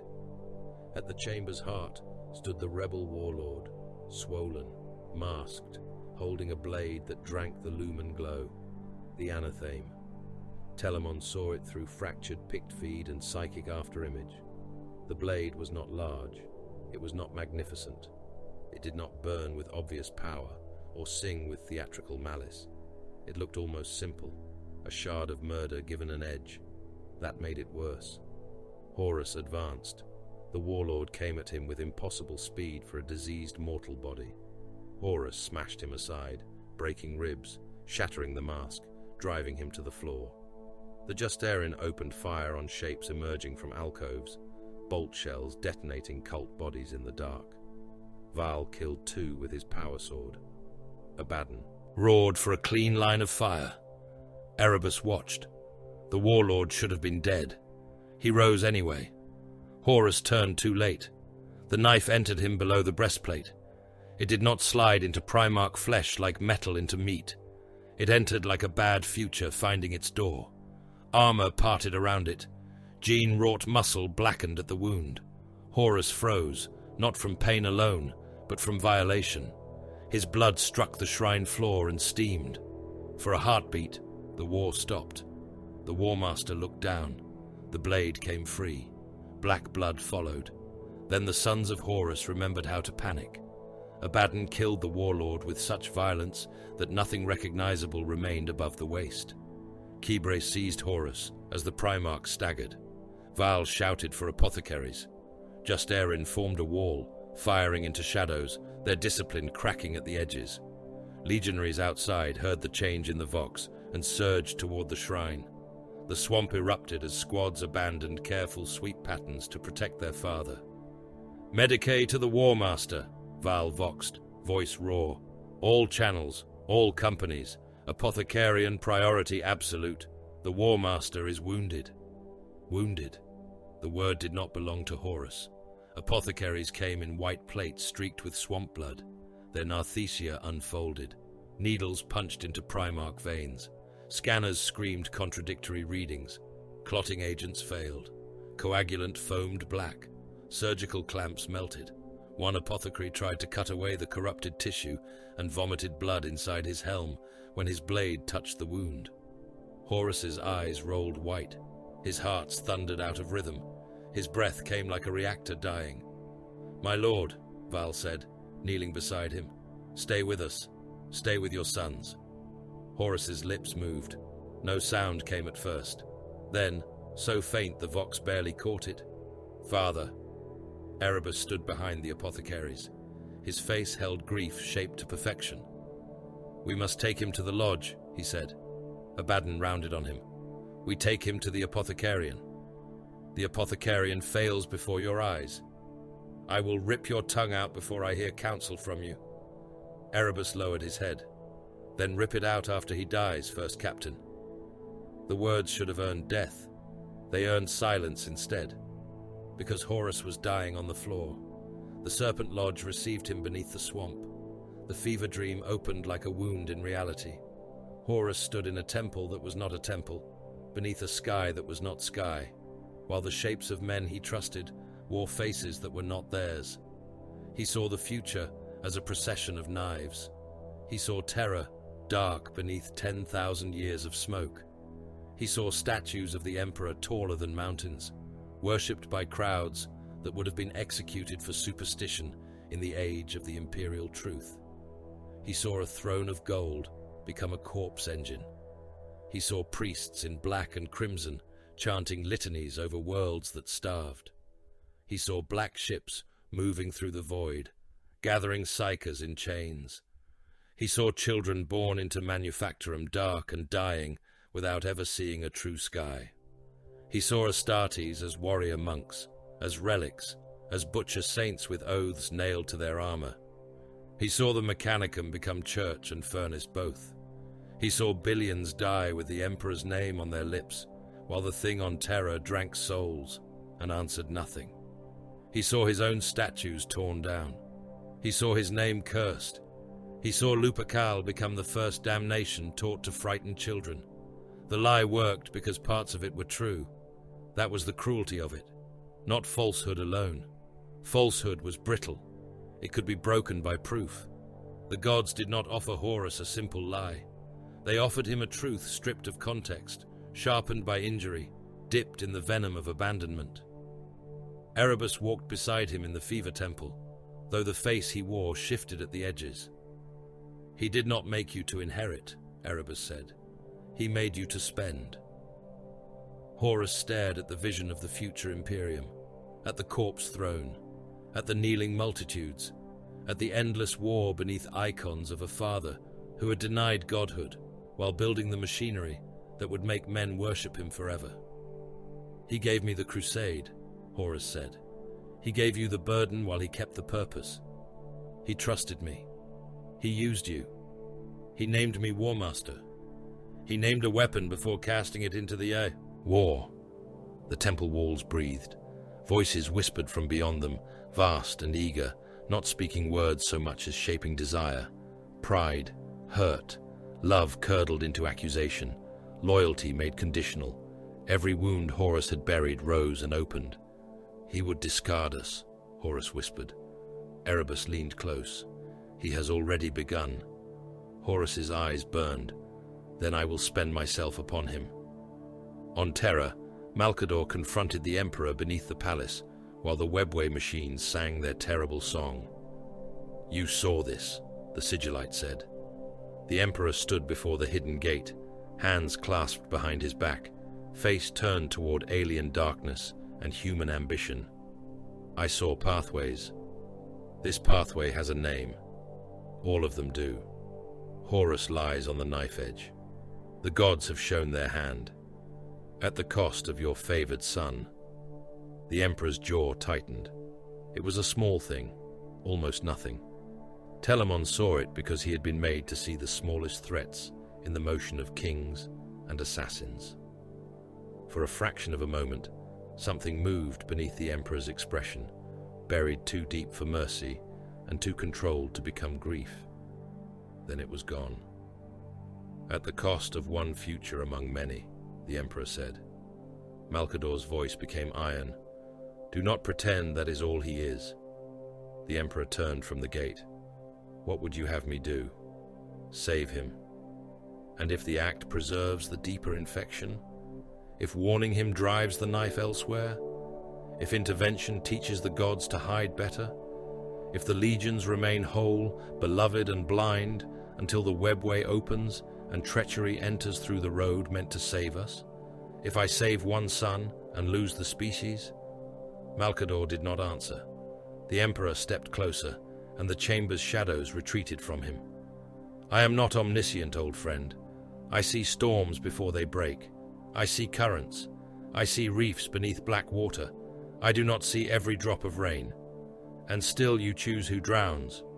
Yes.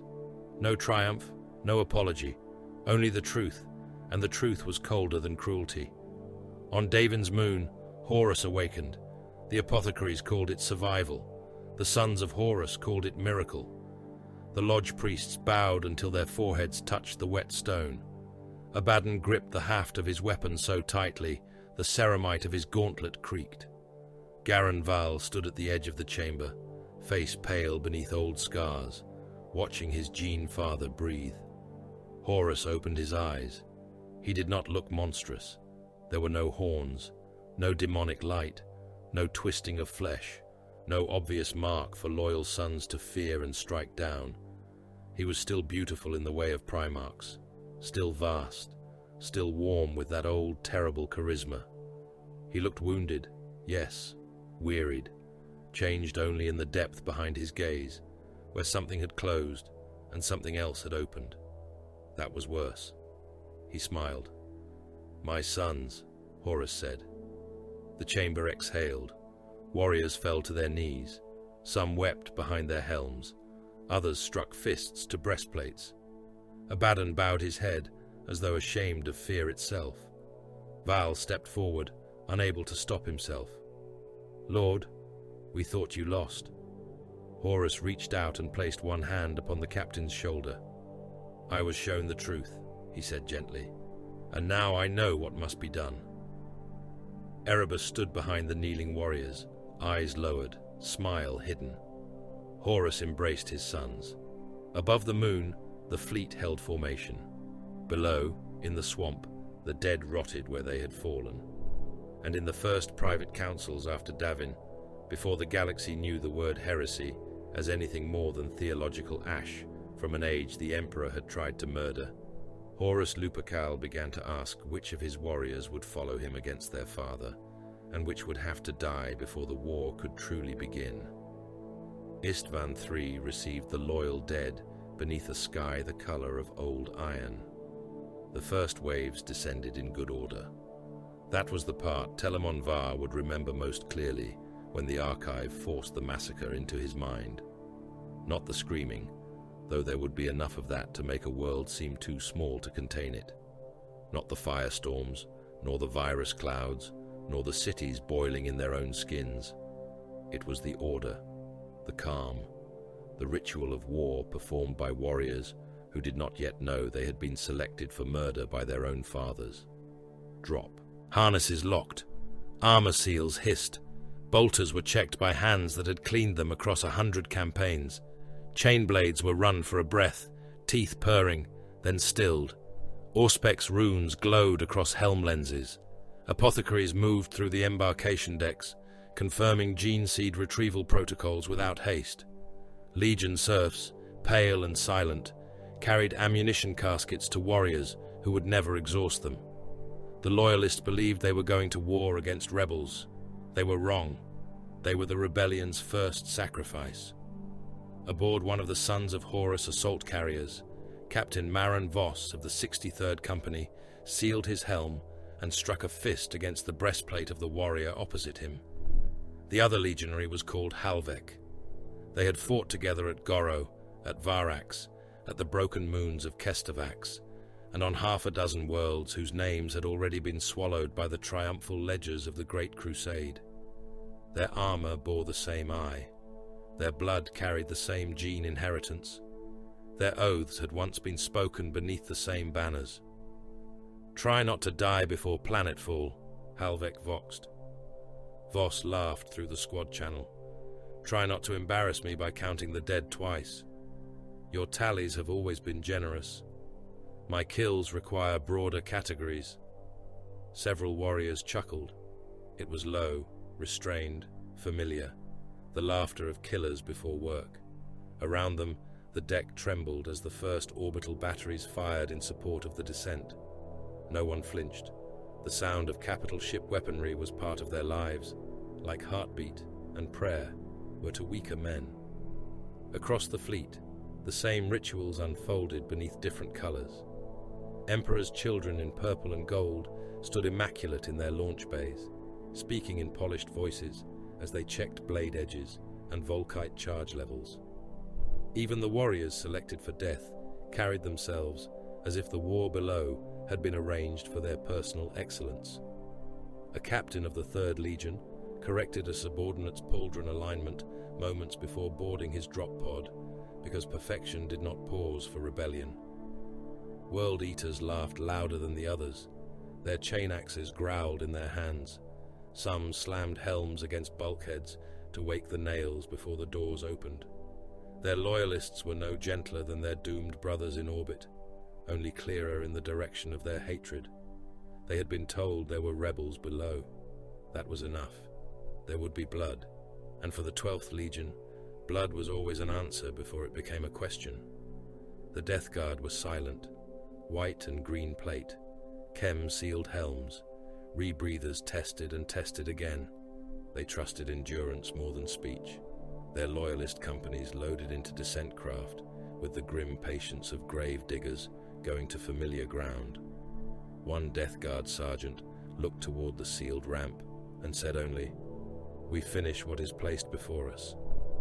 No one told him that what had been placed before him was the blade. Vox traffic remained clipped, professional, almost dull. Descent authorizations passed from ship to ship. Orbital lanes were assigned. Traitor captains in high command spoke to loyalist captains on the surface with voices stripped of guilt. Coordinates were confirmed. Kill zones updated.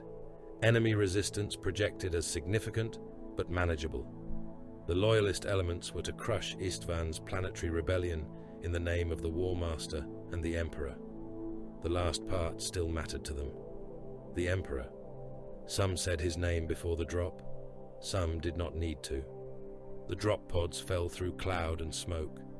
Istvan III had cities of black stone and steel, fortress districts, manufactoria, hab towers, parade avenues, defense bastions, and shrine squares raised by a culture that had once bent knee to the Imperium and then defied it. The loyalist assault struck like a hammer thrown from the heavens. Pods slammed through roofs. Stormbirds howled above the avenues, heavy bolters tearing rebel infantry into red scraps. Land raiders rolled out from landing ramps, Lascannons blinking, heavy bolters roaring, their tracks crushing barricades, bodies, masonry and screaming wounded into a paste that spread behind them in shining trails. The rebellion died quickly wherever the legions landed. Bolter shells detonated inside mortal bodies and painted walls with wet fragments. Volkite beams struck armored rebels and cooked them within their suits, meat swelling and splitting as steam burst from seals. Chain axes opened lines of infantry from shoulder to hip. Power fists turned command bunkers into graves full of flattened men and broken vox sets. Solar auxiliar detachments attached to the landing waves advanced with lasrifles and disciplined volleys, stepping over the dead without looking down, because the Space Marines had already made the war too fast for ordinary courage to matter. For a few hours, Istvan III looked like every other compliance action. Brutal, efficient, inevitable. Then the sky changed. The fleet above stopped speaking to the loyalists below. At first, it was only a hesitation in the command net. A request for updated fire support went unanswered. A Death Guard Centurion repeated a casualty report and received carrier tone. An Emperor's Children captain asked for atmospheric readings and heard a clicking sound that might have been a corrupted machine spirit or might have been laughter suppressed by a gauntleted hand. Captain Voss looked up through the cracked dome of a municipal palace and saw the clouds part. Something was falling, not drop pods, not shells in the ordinary sense, not lance fire. Cylinders descended in patterns too wide to be tactical bombardment and too precise to be accident. "Command," Voss voxed. "Identify incoming ordnance." Static. "Fleet Command, identify incoming ordnance." Halvek looked at him. The first virus bombs burst above the cities. The sky became a weapon. It did not explode in flame. Flame would come later. This was quieter at first, and far more obscene. A pale mist spread from the burst points, sinking through the atmosphere with predatory grace. It entered vents, cracks, streets, bunkers, armor joints, mouths, eyes, wounds. It kissed exposed skin and turned men into collapsing things. Mortal soldiers died first. They did not fall like men shot in battle. They opened, skin split, organs liquefied, eyes ran down cheeks in milky threads, muscles slackened into slurry. A solar auxiliar trooper clawed at his rebreather as blood and dissolved lung flooded the inside of his faceplate. Another dropped his lasrifle and collapsed onto his knees, his body sagging within his armor until red fluid poured from the joints. The city screamed. Then the Astartes began to choke. Their sealed war plate saved some. Their enhanced organs saved others for a little longer. But the Life Eater did not care for pride, genecraft, or oath. It found weak seals, battle damage, exposed flesh, cracked helmets, opened wounds. It got inside. It fed. Voss heard Halvek die. The warrior's helm seal had been scored by shrapnel earlier in the assault, a minor wound in a lesser battle. Now his breathing became a wet grinding. Warning runes flashed across Voss's display as the squad channel filled with gagging, vomiting, prayer, and rage. Halvek slammed both hands against his throat seal. Ceramite cracked beneath his fingers. He was strong enough to break stone, but not strong enough to claw poison from his own lungs. He fell against a shattered column, convulsing as black-red froth filled his mouth grill. "Brother," Voss said. Halvek tried to answer. The sound that came back was meat drowning. Across Istvan III, loyalists died with their weapons still loaded. Emperor's children collapsed in perfect armor, drowning inside helms polished like mirrors. World Eaters tore at their own faceplates, some ripping them free and taking great furious breaths of death, because dying slowly offended them more than dying at all. Death Guard endured longest in many zones, chem systems straining, redundant lungs fighting, their bodies refusing death until the virus found a way through and reduced even their endurance to twitching meat. The virus did not distinguish between rebel and loyalist. That was the purity of extermination. The world became a slaughterhouse without butchers. In the palace archives, Telamon watched from fragments of helm feed and astropathic scream, every angle breaking into another. The dead casket forced him to see lungs dissolving, bones slipping from flesh, warriors crawling through streets turned slick with human remains. He saw a loyalist son of Horus fire his bolter into the sky until his magazine emptied, then draw his combat blade and carve the eye from his own pauldron before the poison took him. He saw a death guard apothecary cut open his own sealed medici-pack and try to force antitoxin into brothers who were already leaking through their armor. He saw a world eater with no helmet laugh blood onto his chain axe and bellow for Angron to come down and finish the work face to face. Some survived. Bunkers sealed in time. Subterranean vaults held. Shielded manufactoria locked their blast doors before the mist entered. Astartes in intact plate made it into hardened zones, dragging the wounded behind them. Pockets of loyal warriors gathered beneath the dead cities while the poison finished its first meal. Then the second betrayal began. Horus's fleet ignited the atmosphere. The firestorm raced around the world like divine hatred. The virus had killed and broken the organic mass of Istvan III into fuel. Now orbital fire lit it. Streets vanished beneath walls of flame. Towers bent as their internal supports softened. Windows burst outward in storms of molten glass. Asphalt boiled.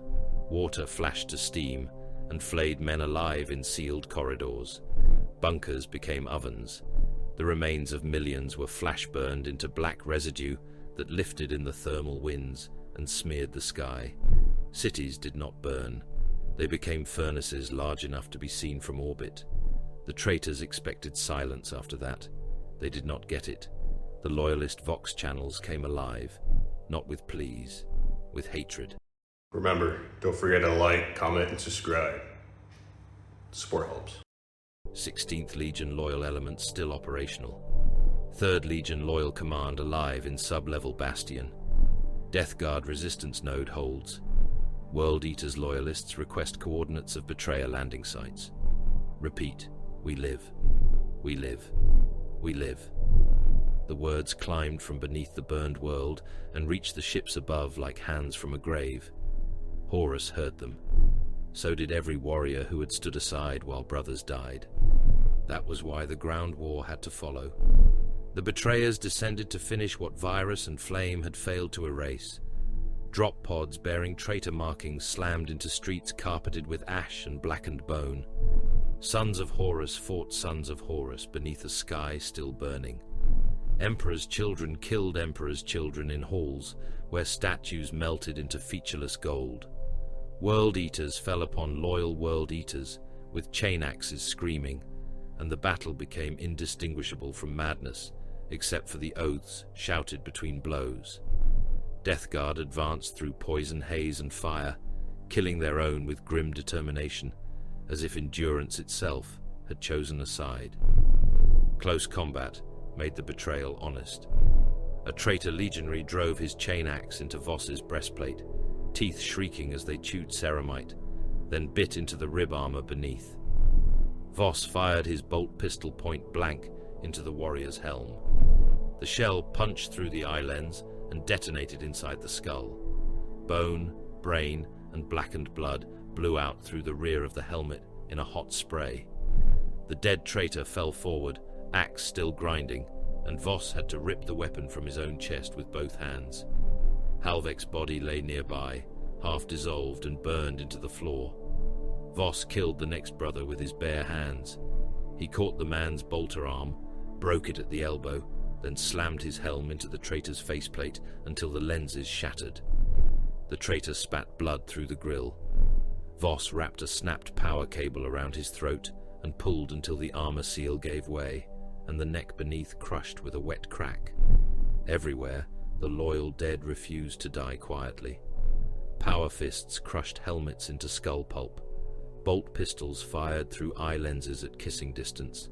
Chainswords locked tooth to tooth until one blade kicked free and carved through a gorget. Legionaries missing arms fought with knives held in their teeth. Warriors with entrails hanging from cracked armor dragged themselves across ash to fire one last shot into a brother's back. On a command ship far from the surface, an Imperial Fists observer named Hadron Lear received the fragments. He had been attached to Strategic Command as part of a compliance oversight detail, one of Dawn's sons tasked with watching the War Master's campaign data and relaying structural assessments to Terra. He had not been told enough to understand what he was seeing. No one had. His yellow armor stood out among the sea green and black of Horus's officers, and for the first time since Ulanor, he felt the color of it like a challenge. The picked feeds arrived broken. A loyalist bunker, a street of ash, a son of Horus tearing the eye from his armor, a Death Guard squad holding a sealed gate while traitor flamers washed them in promethium.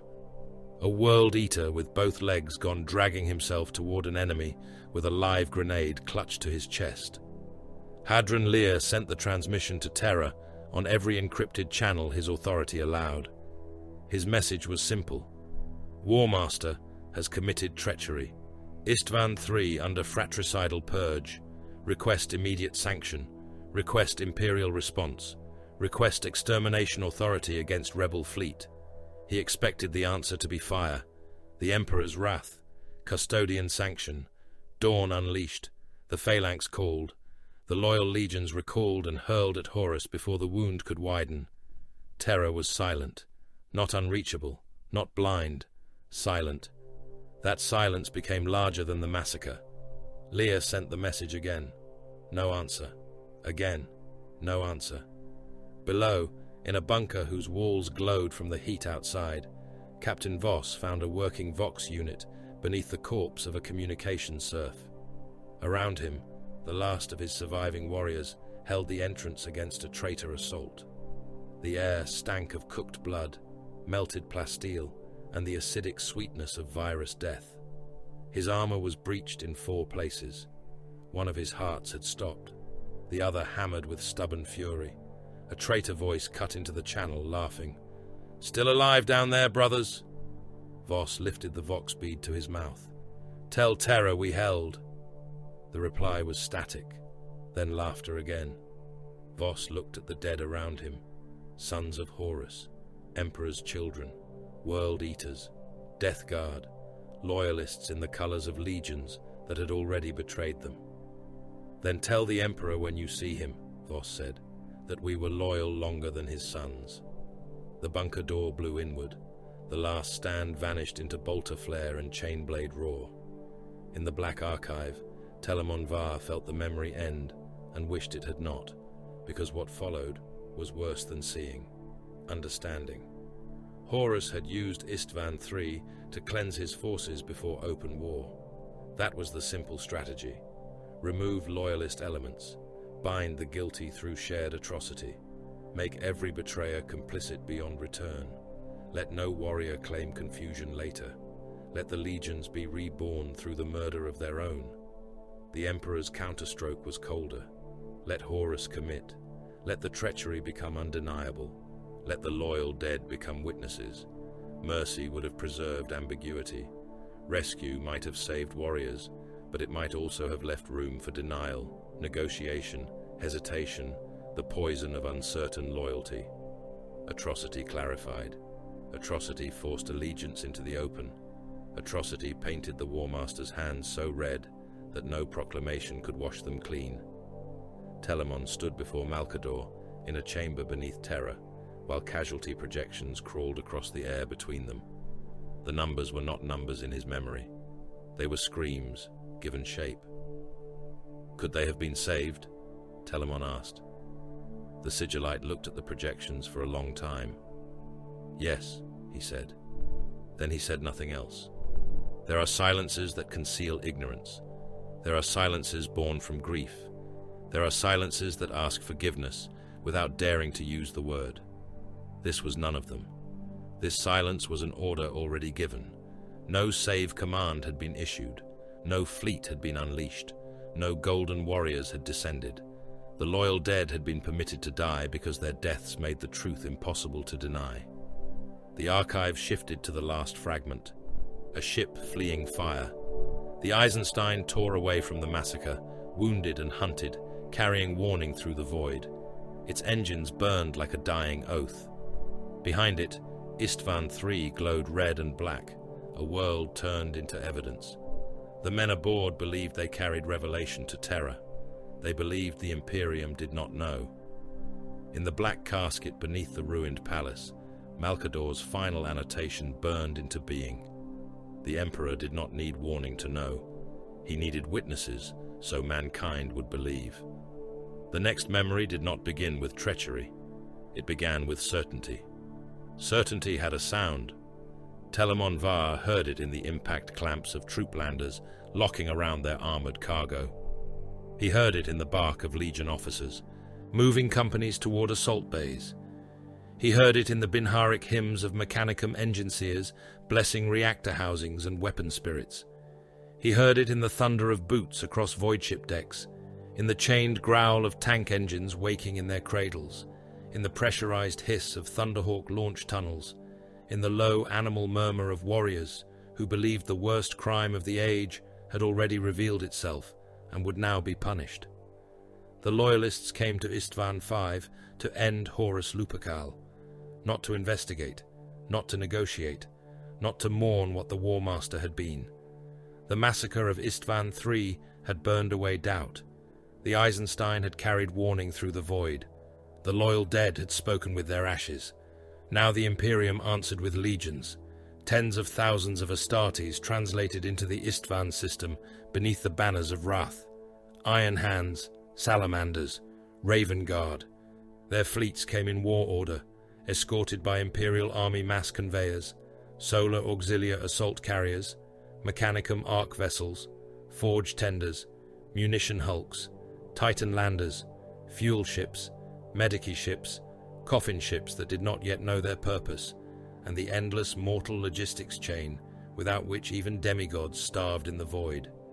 Behind every Legion strike cruiser waited thousands of human hands, deck ratings, armor serfs, loader crews, tech adepts, shuttle pilots, astropaths already half mad from the screaming wake of Istvan III, mortals by the million, none of them named in the great songs, all of them feeding the machine that would grind itself to ruin upon black volcanic dust. The Loyalists believed they were the hammer. The anvil had already been placed around them. Ferrus Manus stood aboard the fist of iron like the wrath of the forge given flesh. His silver hands flexed as he stared at the hololithic world below, and every iron hand watching him believed that weakness had finally found its judgment. There was no softness in him, no tolerance for betrayal, no patience for wounds that spoke when they should have been cauterized. His sons mirrored him in black plate and iron discipline, their flesh already surrendered piece by piece to augmetic certainty. They came to Istvan with fury shaped as efficiency. Vulcan came with fire and sorrow, his salamanders mustered in green and black, forge hammers at their sides, flamers and melter weapons consecrated for close work. They were no less deadly for the mercy their father had tried to preserve within them. Mercy did not blunt a blade when the hand wielding it knew the enemy had butchered brothers from orbit. Their eyes were steady, their weapons were clean, their anger burned slow and deep. Korax came as shadow sharpened into vengeance. His Raven Guard moved through the embarkation decks like silence armored in black. Jump packs were checked, lightning claws locked, reconnaissance feeds updated across helms. They did not roar for revenge. They did not need to. They had been made to strike where the enemy thought himself safe, and Horus had made the fatal mistake of believing betrayal could hide behind audacity. They trusted the second wave. That was the killing joke. The first landings were magnificent. The Loyalist assault fell through flak so dense the sky became a furnace. Drop pods screamed downward in iron packs. Thunderhawk formations plunged through curtains of tracer fire, some trailing flame, some breaking apart before they reached the ground, their warrior cargo spilling from ruptured hulls like burning saints. Stormbirds came lower and heavier, disgorging command cadres and elite assault formations into the ash wastes. Gunships tore across the black plains, their heavy bolters stitching lines of explosive death through traitor trenchworks. Istvan V was not a world of cities. It was a killing field with a horizon. Black volcanic plains stretched beneath a bruised sky. Ash storms crawled over broken ridges. Rivers of cooling lava glowed in the distance like veins beneath dead skin. Traitor fortifications scarred the landing zones, bunker lines and artillery nests hammered into the basalt. Horus had chosen ground that offered no kindness, no cover that was not already sighted, no approach that was not measured, no retreat that could be made cleanly once the battle began. The Iron Hands struck first with armored brutality. Fellblade super-heavy tanks ground forward beneath Lascanon fire, their accelerator cannons roaring, their hulls ringing like anvils struck by gods. Spartans rolled beside them, their frontal plates taking punishment that would have gutted lesser machines. Predator squadrons fanned outward. Sicaran battle tanks hunted through the ash, autocannons chewing traitor armor into burning wreckage. Iron Hands tactical formations advanced behind their steel, bolters steady, volkite beams flashing, plasma weapons hissing white-blue in the poisoned air. The traitor front bled. Sons of Horus positions vanished beneath bombardment. Emperor's children counter-assault units were cut down before their perfection could become motion. World Eaters surged too early from their trenches and were reaped by disciplined fire, their chain axes spinning as they died. Death Guard heavy infantry held longest, their armor swallowing punishment, their steps slow and relentless, even as Iron Hand's fire tore chunks from their ranks. The Salamanders made the middle ground into an inferno. Their flamers opened in disciplined waves, not the wild hunger of panicked men, but the ritual fury of forge-born executioners. Promethium washed over bunker mouths and trench lines.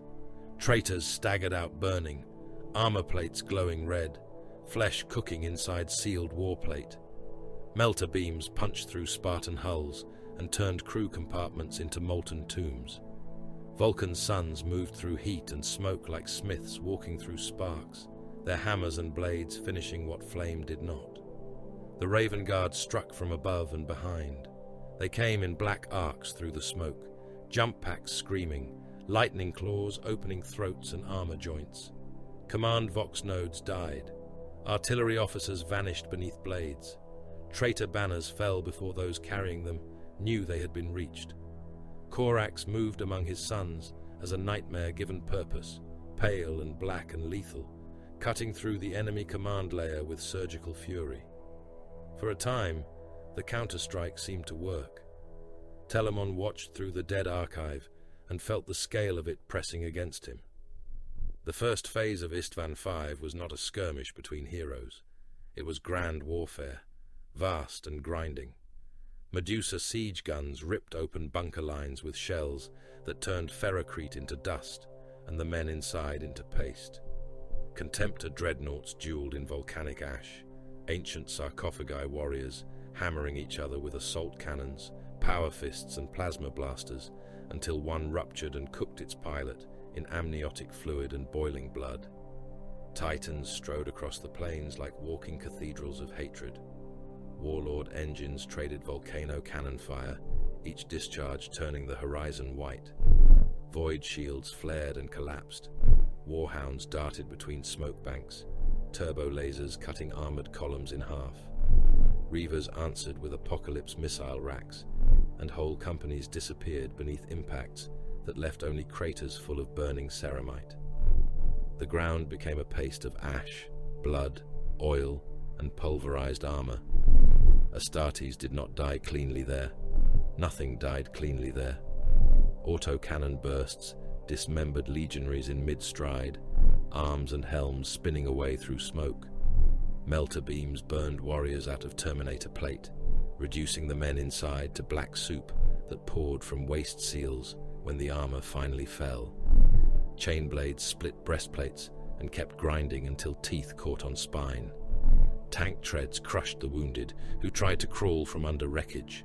Plasma reactors ruptured in the bellies of dying vehicles and turned crews into shadows baked onto inner hulls. Dreadnought sarcophagi cracked under sustained las fire, and the heroes entombed within screamed as the life support amniotic fluid boiled around the remains of their bodies. Still the loyalists advanced. Still they trusted. The second wave descended. Iron warriors, Night Lords, Word Bearers, Alpha Legion. Their ident runes shone loyal on the descending tactical feeds. Reinforcement markers bloomed behind the first wave, beautiful and welcome. The battered loyalist formations saw salvation entering the battlefield. Relief moved through command channels. Counter-assault vectors were adjusted. Wounded companies held position rather than pulling back. The trap required trust, and trust had been bred into legions as surely as secondary hearts and transhuman bone density. Then the ident runes changed. Friendly markers became death signs. The second wave opened fire. The battlefield did not turn. It folded inward like a steel jaw. Iron warriors killed by calculation. Their artillery had already ranged the loyalist rear. The moment the signal shifted, their guns spoke with hideous precision. Shells dropped into medici zones, ammunition parks, landing corridors and command clusters. They did not waste hatred on theatrics. They broke the structure of survival. Basilisks, Medusas and siege batteries hammered the loyalists from behind, while Iron Warriors' armor columns advanced in perfect intervals. Lascannons targeting engine decks, tracks, exposed commanders, fuel carriers, anything that made withdrawal possible. To them, the massacre was not revenge. It was mathematics completed. Night Lords came laughing. They did not aim first for the strongest points. They fell upon the broken, the isolated, the withdrawing, the wounded companies trying to regroup through smoke. Their vox channels filled with shrieks, mock orders, false evacuation signals, and the wet sound of blades working through flesh. They hung flayed loyalists from ruined gun towers. They dragged wounded salamanders into the open and broadcast their deaths across local command frequencies. They used terror as a weapon because terror multiplied faster than ammunition. Word-bearers advanced in crimson and scripture. Their chaplains chanted as they killed, not battle hymns to courage, ritual words, murder shaped as liturgy.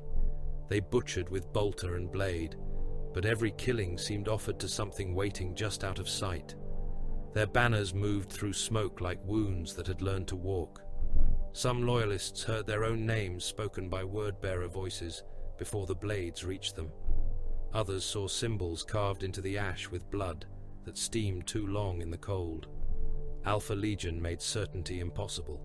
Orders contradicted themselves. Retreat corridors became kill zones. Raven Guard strike teams found identical Vox signatures leading them into ambushes. Iron Hand's armor columns received false target markers and turned guns upon ground already abandoned, while real threats moved behind them. Command encryption failed in fragments, not enough to reveal the whole deception, only enough to make every instruction suspect. Among the dying, the Alpha Legion did not merely kill bodies, it killed trust. The first wave shattered, not at once, never at once. Legions did not break like mortal armies. They broke by becoming too many battles to survive. A squad here, a company there, a tank spearhead cut off, a command bunker overrun, a dreadnought surrounded, a Primarch's order delayed by corrupted Vox, a flank believing reinforcement had arrived until bolters struck from behind, a landing zone becoming a pit, a retreat becoming a slaughter lane. Ferrus Manus drove forward into the heart of it, rage hotter than the lava fields around him. His sons followed because they were Iron Hands, and because the alternative was weakness. The black armored ranks smashed into traitor lines with mechanical fury. They killed sons of Horus. They killed Emperor's children. They killed anything in front of them. They were outflanked, encircled, shelled and cut apart, and still they advanced because their father's wrath had become their horizon. Vulcan's salamanders tried to hold corridors of survival open for others. They burned traitors from trenches, dragged wounded warriors from beneath wreckage, and formed defensive knots around shattered units. Their compassion became another wound the enemy exploited. Word-bearers struck at evacuation points. Night Lords hunted medici teams. Iron Warriors bombarded any place where the green-armored suns gathered too thickly. Still the salamanders held, their flamers painting the ash wastes in sheets of orange fire, their voices steady over the Vox as the world came apart. Corax understood the trap too late to make the knowledge salvation. The Raven Guard became knives thrown into a storm of guns. Their stealth and speed saved fragments, not the whole. Corax's sons leapt through smoke, struck command nodes, killed artillery spotters, severed pursuit elements, but the kill bowl had already closed. Many died in the air, jump packs rupturing, bodies tumbling through flak and last fire. Others vanished into the ash wastes, hunted by Night Lords and Alpha Legion cells that had prepared for precisely such escape. World Eaters surged beyond Horus's orders. Once the slaughter ripened, they charged into Loyalist pockets with chain axes screaming, hacking through wounded Iron Hands, salamanders and Raven Guard with the same manic joy they had shown against mortal enemies. Some ignored strategic targets entirely, pulled by the scent of blood and the bite of the nails. Sons of Horus commanders cursed them across the Vox while using their frenzy all the same. The War Master's own legion struck where command mattered, killing officers, severing rally points, driving the loyalists toward pre-chosen fields of fire. Horus had built a slaughterhouse from trust. On Terra, the Emperor received the first complete casualty reports without visible rage. Telamon stood in the chamber with Malcador when the feeds stabilized. Even then, they were not truly complete. They could not be. Entire companies had vanished from returns. Titan maniples were listed as burning. Mechanicum support cohorts were erased. Army landing zones no longer transmitted. Loyalist fleet assets were withdrawing, scattered, or already dead in orbit.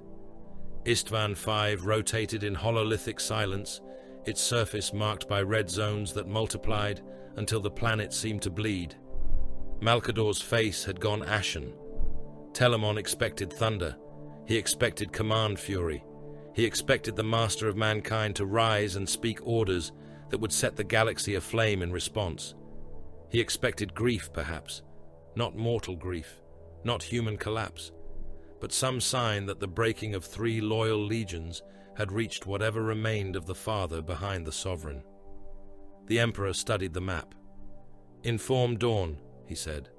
"The final palace fortification assumptions are to begin at once. Model Horus's advance with confirmed rebel strength.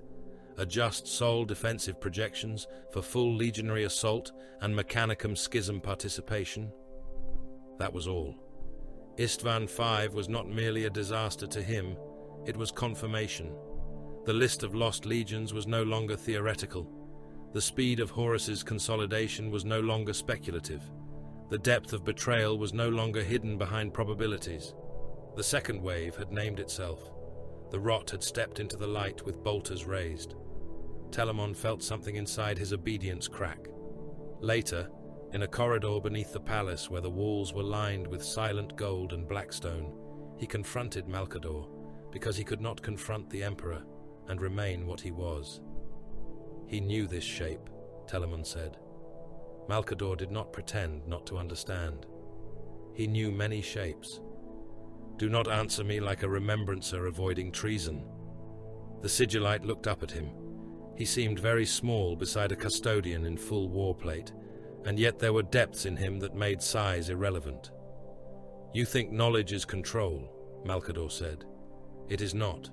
Foresight is not a blade placed cleanly in the hand. It is a storm glimpsed through shattered glass." He let them descend.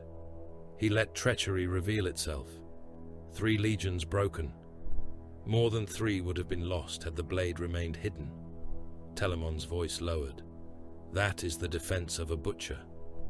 "No," Malcador said. "A butcher kills for meat.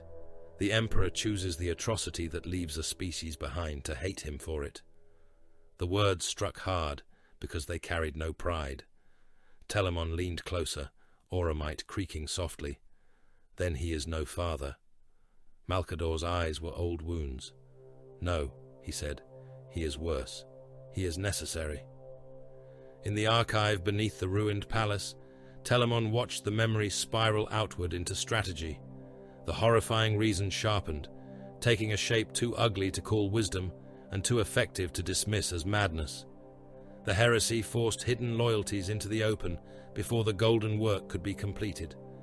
Had the Webway project succeeded, while corrupted legions still wore loyal colors, chaos might have gained access not merely to fleets, worlds, and armies, but to mankind's escape route itself.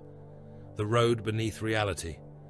The path meant to free humanity from the warp could have become the gods' invasion artery, opened from within by sons still trusted.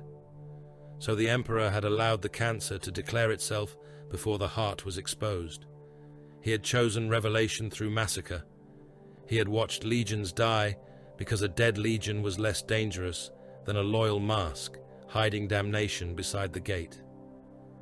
The memory of Istvan V sank into darkness. The last thing Telamon saw was the black plain from above. Burning wreckage marked the loyalist landing zones. Titans lay like murdered cathedrals. Thunderhawks crashed and smoldered. The dead were too many for names, too mighty for peace, too useful for mercy. Then the archive turned its gaze beneath terror. Far below the Imperial Palace, beyond blackstone pylons and caged engines, beyond the golden throne and the stolen road of the webway, the wards began to tremble. Across impossible distance, a crimson intellect gathered itself in desperation and arrogance. Magnus the Red, Lord of the Thousand Suns, son of knowledge and ruin, began his catastrophic attempt to warn the Emperor. The webway did not obey distance. That was the first lesson it taught every human mind arrogant enough to stand within it. Distance was a habit of matter, a crude agreement between objects too slow to know better.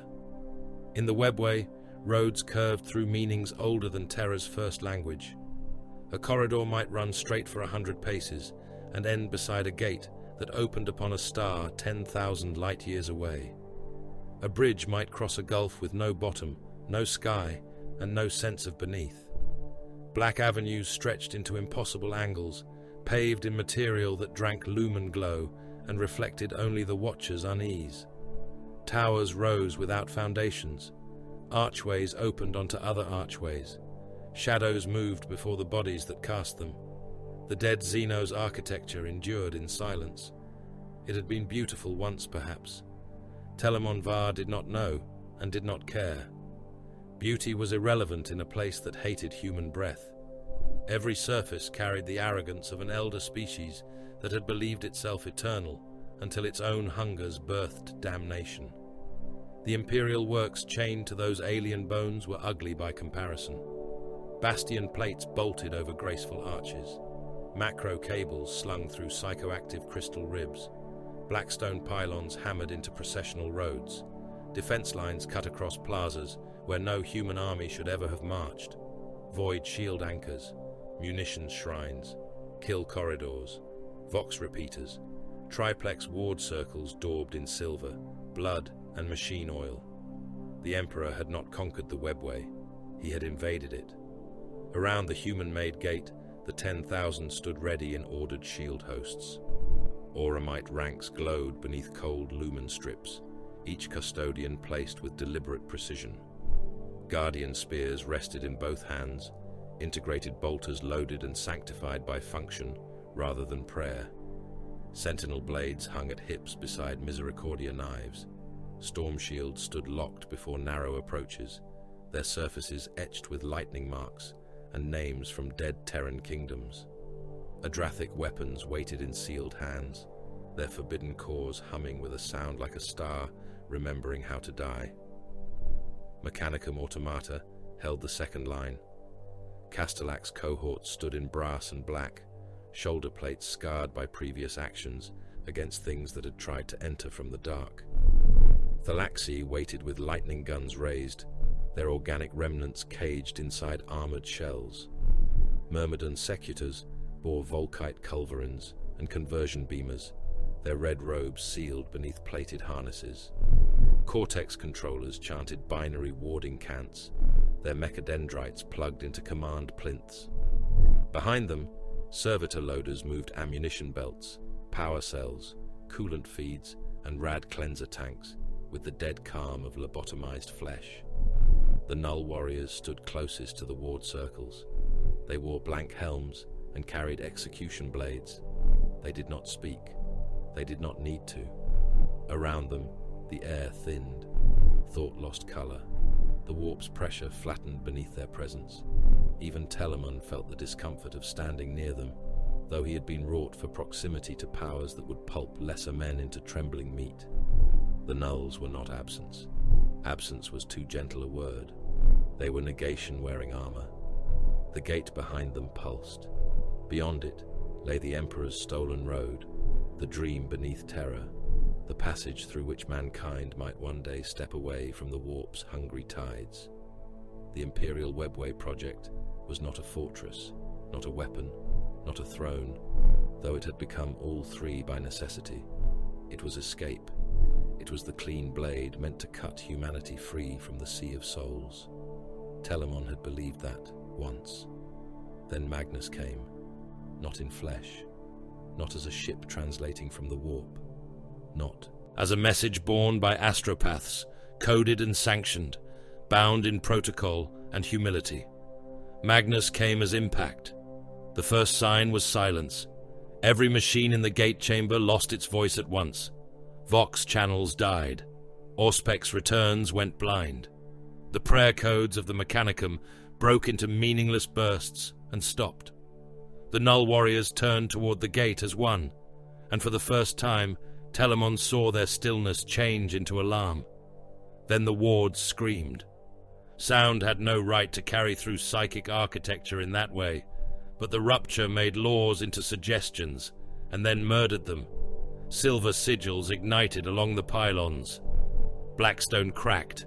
The air turned red without becoming light. The human machines chained around the gate spasmed as if in pain. Psychana conductors blew apart, shredding adepts into steaming fragments. One savant lifted from the floor, spine bending backward until his skull touched his heels, then burst in a rain of blood and teeth. Telemon's helm lenses flooded with warning runes. Psycho-reactive overload, immaterium breach, ward integrity failing, gate containment failing. The pressure hit next. It struck the chamber like a planet thrown by a god. Custodians staggered. Automata locked their legs into the floor.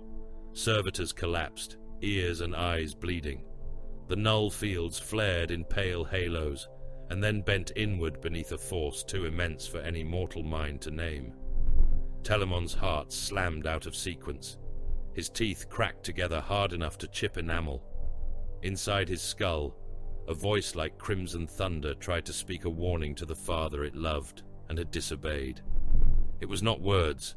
It was desperation shaped as catastrophe. The gate broke. Reality screamed. The webway wall behind the Imperial protection split open, not like stone cracking, but like skin under a hook. A red wound tore through impossible architecture. Beyond it, the warp pressed in, not as mist, not as dream, as hunger, as claws, as laughing mouths, as the accumulated malice of an ocean that had found a hole in the hull. The first demons came crawling. They were not merely monsters. Monsters belonged to nature, and nature had rules.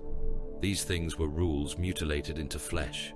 Some dragged themselves on brass claws, their hides smoking with heat, their jaws wide enough to bite a warrior in half. Some came as rotting giants whose bellies split open with smaller faces that sang through pus. Some were flame with limbs, their skulls avian and wrong, their eyes bright with knowledge that curdled thought. Others wore the faces of dead men Telemon had known from wars long buried, custodians of the unification era, thunder warriors he had helped erase, mortal soldiers whose names he had never asked. They came smiling through gunfire, wearing memory as camouflage. The first rank of custodians opened fire. Guardian bolters roared in disciplined volleys. Mass reactive shells detonated inside demonic bodies, blasting apart torsos that reformed while falling, heads that became mouths, limbs that turned into smoke and then claws. Adrathic beams lanced out, and where they struck, demons did not bleed. They ceased. Their substance burned into absence, leaving shrieking silhouettes that collapsed into shadow. Sentinel blades rose, storm shields locked. The Golden Line received the nightmare without a shouted order. Mechanicum automata added their wrath. Volkite culverins painted the breach in killing light. Their barrels glowed red, then orange, then white. Demons struck by the beams, flash burned, their false flesh combusting from within, their bones turning to ash that crawled away like insects. Conversion beamers tore through larger shapes and punched holes in the alien structures beyond. Rad cleansers hissed.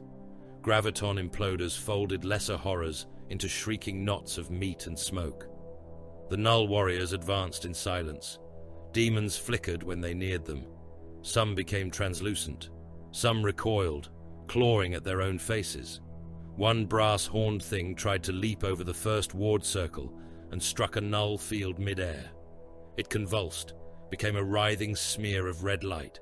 then fell into the path of a custodian's spear blade. The blade took its head. The head laughed as it dissolved. The laughter spread. More came. The war in the webway began without a declaration, because declarations belonged to civilizations that believed war needed permission. A demon with the face of a dead companion crawled through a hail of bolter fire and opened custodian Avon from collar to groin with claws that should not have passed through auramite. His blood did not fall. It rose. Red spheres drifted upward around him as his organs slid steaming from his armor. He killed the thing that gutted him by driving his misericordia through its eye and firing his spear bolter until both of them vanished beneath the bodies behind it.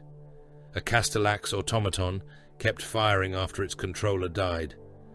The magos linked to it had been seated behind the second line, cables sunk into his skull and spine. A warp tongue unfolded through the Vox channel, touched his mind, and turned him into screaming nerve fluid inside his robes. His body collapsed, augmetic spasming, organic remnants pouring from his mouth grill in pink strings. The Castellax continued to advance on its last command, shoulder cannons hammering, fists crushing demons into wet light, even as warp fire melted the brass from its frame. A demon prince entered through the widening tear, wearing a crown of fused skulls and the bodies of dead Skitarii as a cloak. It did not roar. It inhaled. An entire Skitarius cohort screamed through the Vox at once. Their prayers became static, then chewing sounds, then laughter spoken in their own voices. Helm lenses burst outward, throats split. Some fired on their own lines, hands yanked by invisible strings. Others collapsed as something ate them through the connection between faith, signal, and fear. The demon prince's mouth did not move, but the cohort died as if swallowed. Telamon met it at the edge of the second pylon line with 3 other custodians. His guardian spear fired until the magazine ran dry. He did not reload. There was no time. He took the weapon in both hands and drove the blade into the prince's thigh, severing muscle that smelled of incense and grave soil. The thing struck him with the back of one claw. His world became sparks and warning runes. He hit the ground hard enough to fracture the black road beneath him. Before the demon could finish him, an Adrathic beam took it through the chest. The hole left behind showed nothing. Not an exit wound, not organs, nothing. The demon prince looked down at the absence in itself and smiled. Then the emperor entered the webway. The war stopped being war for a breath. It became judgment. The master of mankind came through the gate chamber, and even the warp recoiled. He did not come as a saint from later lies. He did not glow with mercy. His presence was a pressure that made demonic shapes remember they were trespassers. Around him, the air became a weapon. Light bent toward him and died. Stone liquefied beneath his steps. The black avenues shuddered. Custodians knelt despite themselves. Telamon fought the instinct and failed. One knee struck the ground. Across the line, golden warriors bowed beneath the weight of the being they existed to serve. Automata stalled, command spirits overwhelmed by noospheric brilliance. The null warriors stood, but even their silence seemed to thin around him. The emperor raised his sword. Psychic wrath moved before the blade. Demons burned into shadows, not slain, removed. A wave of golden white force passed across the breach front, and everything touched by it lost the right to have ever existed. Brass melted, rot became ash, flame became darkness, claws became memory, and then not even that. The demon prince with the crown of skulls tried to speak a name from before human language, and the emperor looked at it. It vanished. No scream, no corpse, no triumph. Deletion. For a moment, the webway belonged to mankind. For a moment, Telamon understood why men would later call him God, despite every law he had carved against worship. Not because he was kind, not because he was loving, not because he answered prayer, because when the horrors of the warp came in their hunger, he made them afraid. Then the breach widened again. The cost arrived before the victory could become real. Magnus had not cracked a wall that could be repaired by courage. He had shattered the Emperor's hidden architecture at its most vulnerable point. The gate systems screamed. Wards burned out faster than adepts could replace them. Stabilizing conduits overloaded and cooked the crews maintaining them. The human-made locks around the stolen road failed in sequence. The Webway project, the dream, the escape, the clean severing of mankind from the warp bled out beneath terror. The Emperor stepped back toward the throne apparatus. Telamon saw it then. Not all of it. No mind but the Emperor's could hold the whole ruin. But enough. If he left the gate fully, the breach would open wider. If he turned his will away, demons would pour through the Imperial works and into the palace. If he took the field across the galaxy, as he once had, terror would become an open wound, and mankind's heart would be eaten from beneath. Magnus had not only warned him, Magnus had chained him. The heresy changed in that instant. Before, it had been a controlled horror, or something close enough that the Emperor could force it into usefulness. Expose the rot, draw out the corrupted, break the legions before they became transhuman kingdoms, preserve the webway, save mankind from the warp. Now the road was broken. Now salvation required a cage. The Emperor's orders came without hesitation. Increase psychic load. Adept overseers stared at him, faces grey behind their masks. "My lord," one began. The Emperor did not look away from the breach. Increase psychic load. The first groups were fed into the stabilizing systems within minutes. Psychers in chains were dragged from holding vaults by servitors and silent guards. Men who had survived sanctioning. Men stolen from prison hulks. Men gathered from hive cities, war zones and black ships in embryo. Some begged. Some prayed to the Emperor, not yet knowing the thing they prayed to had ordered their use. Some cursed him. Some laughed because the warp behind their eyes was already laughing. They were forced into the psychic cradles. The machines closed. Souls burned. The screams traveled through the floor. Not voices alone. Souls had texture when torn apart. Telamon felt them as heat behind his eyes, as copper on the tongue, as pressure under his nails. Hundreds died in the first surge. The gate stabilized for 9 heartbeats. Then the breach pressed harder, and the Emperor ordered more. The hundreds became thousands. Men died until the machinery steamed. Psychana conduits glowed with soul fire. Servitors shoveled bodies from the cradles when enough flesh remained to remove. In other cases, there was only ash, grease, teeth, and shadow burned into restraint frames. The Emperor did not enjoy it. Telamon knew that with absolute certainty. There was no pleasure in his face, no sadist's hunger, no petty cruelty. There was also no hesitation. That was worse. Telamon stood beside him, while the next line of psychers was dragged toward the cradles. One of them broke free for 3 steps. He was thin, shaved, naked, but for warding chains, his mouth bleeding around a hexagrammic gag. He looked at Telamon, not the Emperor. Perhaps the Emperor was too much to beg from. Perhaps golden warriors looked more like mercy to the doomed. Telamon did not move. The man was seized and forced into the machine. "They are dying in terror," Telamon said. The Emperor's gaze remained upon the breach. "Then they are dying usefully. That is monstrous. So is extinction." The answer held no anger. It did not need anger. It was the answer of a mind that had measured every softer word and found them insufficient. The webway shook again. In the black archive beneath the ruined palace, Telamon watched his own memory with the dead numbness of a warrior seeing the moment his faith changed shape. Not died. Faith did not die so cleanly among those made for service. It hardened. It lost warmth. It became a chain instead of a light. Malcador's annotations opened around the scene like wounds. Original Heresy containment models compromised. Primary webway liberation objective unsustainable under current breach conditions. Emperor bound to gate stabilization until alternate containment architecture completed. Psychic tithe escalation required. Species survival probability dependent upon sustained throne operation.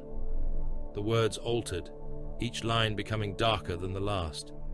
If mankind could not be freed from the warp, mankind would be chained to a lighthouse in the storm. If the legions could not save the dream, they would buy time for the cage.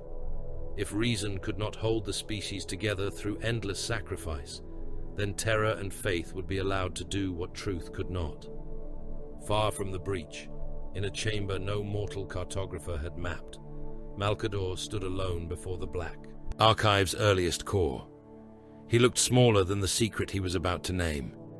His hand trembled only once as he opened a new file. The title burned into the darkness in cold white letters. The Throne Species Contingency. Rogel Dawn turned terror into a weapon and called it duty. The Imperial Palace had once been too vast for mortal language to hold cleanly.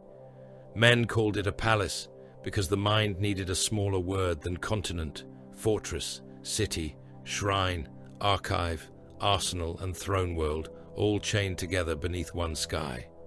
Its walls swallowed mountain ranges. Its towers speared the cloud decks. Its hangars housed armies. Its processional ways could drown entire hive populations in marching bodies and still have room for banners to pass above them. It had been the seat of the Emperor's dream, a place from which law and conquest radiated outward into the stars. Dawn looked upon it and saw angles of fire. He saw approaches, dead ground, firing lanes, shield overlap, blast corridors, kill basins, lines of retreat that would become lines of counterattack, civilian avenues that would become artillery channels, gardens that would become minefields, spires that would become Lascanon nests, habitation districts that would become rubble curtains. Every beauty became a calculation. Every monument became mass. Every arch became cover or obstruction. Every plaza became a place where men would die in useful density. Telemon Var watched him from the upper bastion walk of the Saturnine Reach, while the sky filled with labor ships and falling ash. Dawn stood without ceremony before a hololithic projection of the palace and the greater Terran defense grid. His yellow armor was unadorned compared to the vanity of other demigods. It bore scars, seals, tactical markings, and nothing that did not serve meaning. Around him stood Imperial Fists officers, mortal strategoi, mechanicum logisticians, solar auxilia marshals and scribes, whose hands shook from exhaustion as they updated casualty ledgers for workers who had not yet died, but whose deaths had already been assigned to schedules. The Praetorian of Terror did not raise his voice. He rarely needed to. "The outer shield overlap here is insufficient," Dawn said, touching a region of the hololith. "If the enemy breaches from the western orbital descent corridor, these bastions will be isolated before reinforcement can cross from the inner wall."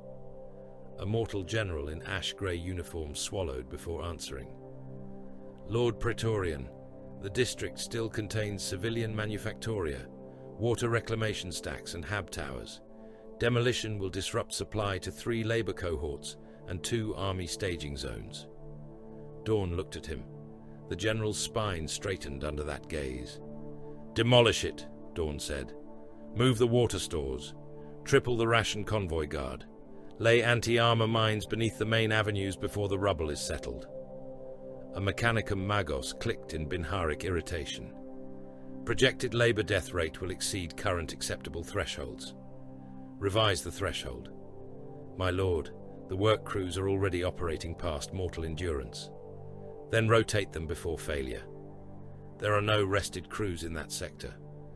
"Then use the dying ones first." No malice touched the words. That was their horror. Dawn was not cruel because he enjoyed the breaking of men. He was cruel because the wall required cruelty, and he would not decorate necessity with softness. One of his captains, a broad warrior named Cadmus Ran, studied the projection and indicated a breach vector with a gauntleted finger. "If we thicken here, we lose the old triumphal road." Dawn did not hesitate. "Stone lies less than men. Build thicker stone." The order passed outward. The palace answered with thunder. Across Terra, entire districts died beneath demolition charges. Hab towers that had survived the unification wars were gutted by controlled collapse. Ancestral courtyards vanished under Ferrocrete. Statues of conquered tyrants, forgotten saints of the imperial truth, and heroes of the Great Crusade were cut apart and fed into grinders to become aggregate for bastion walls. Servo haulers dragged beams through streets where civilians watched from ration queues and understood, slowly, that the place they lived was being converted into a machine meant to spend them. Telamon walked those walls while they rose. He saw mortal workers, welded into the machinery of survival until there was no clear boundary between labor and sacrifice. Men in grey work harnesses hauled plasteel braces with bleeding hands. Press gangs drove gangs of convicts in shock collars toward trenches that had to be cut before the next supply convoy arrived. Penal battalions laid minefields by hand beneath the supervision of blank-eyed provosts. A mistake in a mine's pressure spirit took one man from the waist down and painted the others in his bowel matter. The overseer marked the detonation, ordered the gap filled, and sent the next man forward before the screams had stopped. Servitors welded until their flesh burned. Telamon saw one collapse beside a macro-bastion support column, its organic components charred black where the welding rig had overheated. It twitched on the floor, mouth opening and closing around a tongue long since cut down to a stump. A tech adept stepped over it, plugged a data spike into the cranial port, extracted the remaining labor cycle count, and ordered the husk removed. Another servitor was locked into the same harness before the cooling smoke dispersed. The palace did not sleep. Neither did the war. Beneath void shield generators the size of cathedrals, red-robed adepts chanted maintenance canticles over engines that would hold back lance strikes until they failed and turned everyone nearby into ash. Lascanon redoubts were cut into terraces and tower routes. Macro cannon batteries rose on hydraulic cradles, their barrels aimed at skies not yet filled with enemies. Tarantula sentry guns were bolted into corridors by the thousands, their targeting spirits fed with traitor armor profiles and kill permissions. Rapier weapons platforms were dragged into choke points and locked behind layered barricades. Heavy bolter nests multiplied like iron fungus along the approaches. Ammunition elevators were sunk into the deep rock, their lift cages guarded by Imperial fists, who spoke only to confirm death counts and shell weights. The armor reserves gathered behind the inner curtain walls. Bane blades waited in underground vaults, with engines growling and battle cannons asleep beneath oilcloth. Shadow swords rested behind void shield curtains, volcano cannons sanctified for the murder of titans. Land raiders of the 7th Legion were positioned in counter-assault groups, each machine marked with breach routes and withdrawal denials. Breacher squads drilled in silence, with boarding shields locked rim to rim, creating walls of ceramite that advanced one pace at a time under simulated artillery. Dreadnoughts were woken from reverie and told the palace might soon become their tomb. Some laughed. Some asked for the names of traitors. Some said nothing, which meant the sarcophagus dead understood more than the living. Titan engines stood farther back, hidden behind shielded plates and false mountain works. God machines of loyal legios waited in the haze, their banners hanging limp from weapon arms, their princeps sunk deep in command thrones, dreaming through reactor hearts and manifold ghosts. Warhounds paced in restraint cages like chained predators. Reavers stood with carapace launchers loaded. Warlords loomed in the distance, cathedrals of steel and plasma, their void shields shimmering in overlapping halos. Around their feet, mortal crews scurried like insects maintaining the feet of gods. Billions mobilized, not in the songs, not in the Legion histories, not in the names that would become myth. Billions of mortal men across Terra, Luna, the orbital plates, the Jovian routes, the Martian approaches, and the inner system defense networks. Imperial army regiments in numbers too vast for honor rolls. solar auxiliar cohorts sealed in void plate, drilled until exhaustion made them sway on parade grounds, artillery crews, trench diggers, munition loaders, medici orderlies, corpse handlers, ration counters, las rifle carriers, signalmen, sappers, tank crews, pilots, gunners, men whose names would vanish into logistical categories before their blood dried. To the remembrancers, if any had still been permitted to record honestly, the Heresy was a war of demigods. To Terra, it was mortal mass death waiting for permission. Telamon saw an army regiment arrive from the southern hives, 12,000 men reduced by transit disease, ration failure, and disciplinary executions before they ever reached the wall. Their colonel, hollow-eyed and fever-gaunt, saluted an Imperial Fist sergeant at a staging bastion. "Where are we assigned?" The sergeant pointed toward a trench line still being cut through the ruins of a manufacturing district. "There. How long are we expected to hold?" "Until relieved or dead." The colonel looked toward the horizon. "And if relief does not come?" The sergeant stared at him through red helm lenses. "Then die in position." The colonel almost laughed. It came out as a cough. Around them, men painted crude lightning bolts onto their helmets with white ash and yellow industrial pigment. Some scratched eagles into lasgun stocks. Others hung scraps of parchment from their flak armor, bearing phrases copied badly from imperial proclamations. The imperial truth had forbidden superstition. The lectitio divinitatus had been condemned. Iterators had taught men that gods were lies used by tyrants and cowards. Terror resurrected what law had buried. Men prayed because artillery did not answer fear.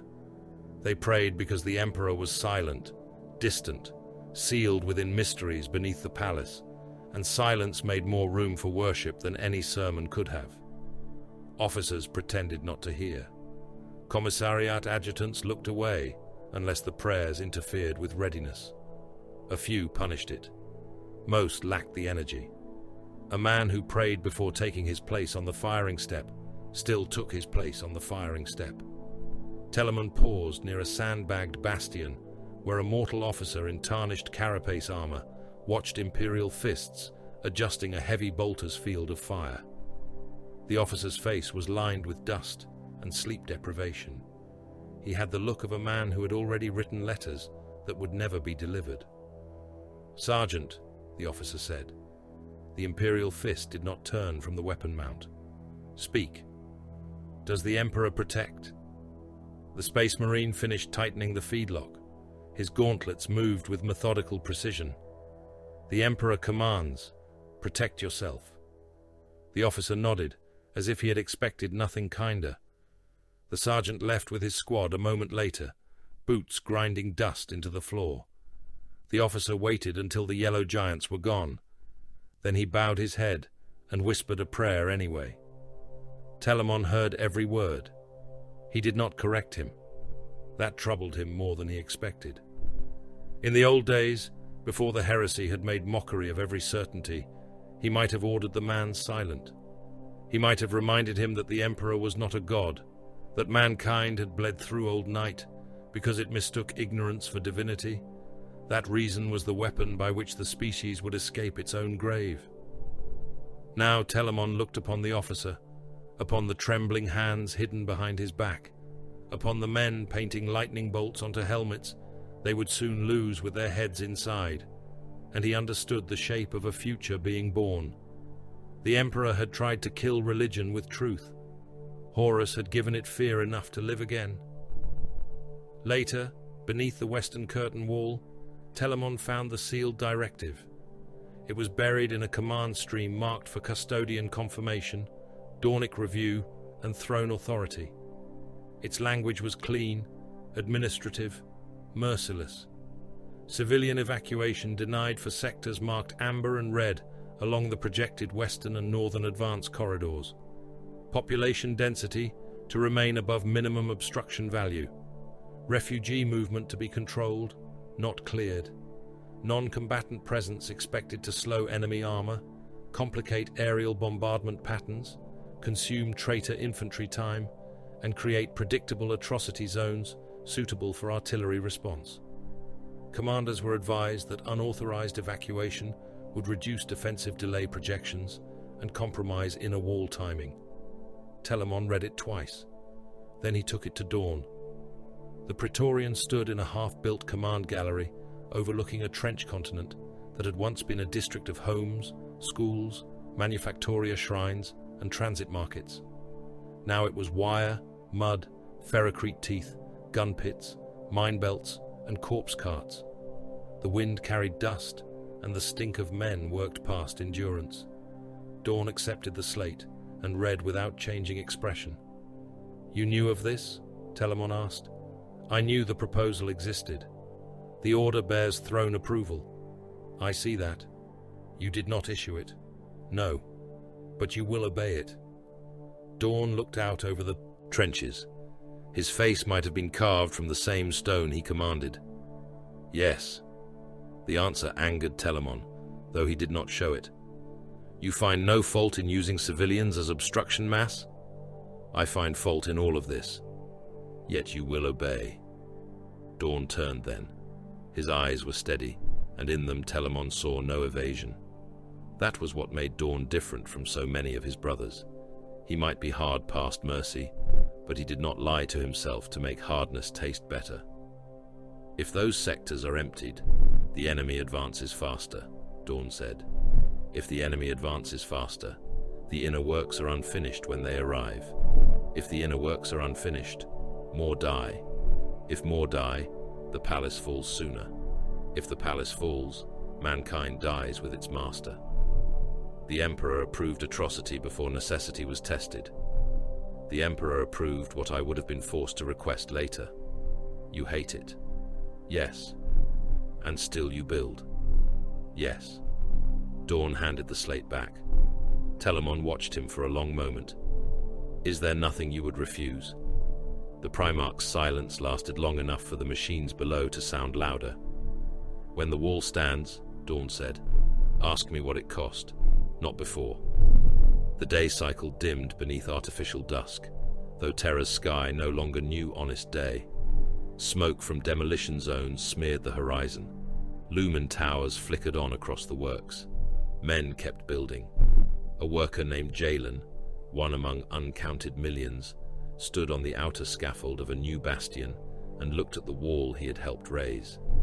He had been a manufacturer and riveter before conscription into palace labor. His hands were wrapped in bloody cloth. His left eye had swollen shut from a fall.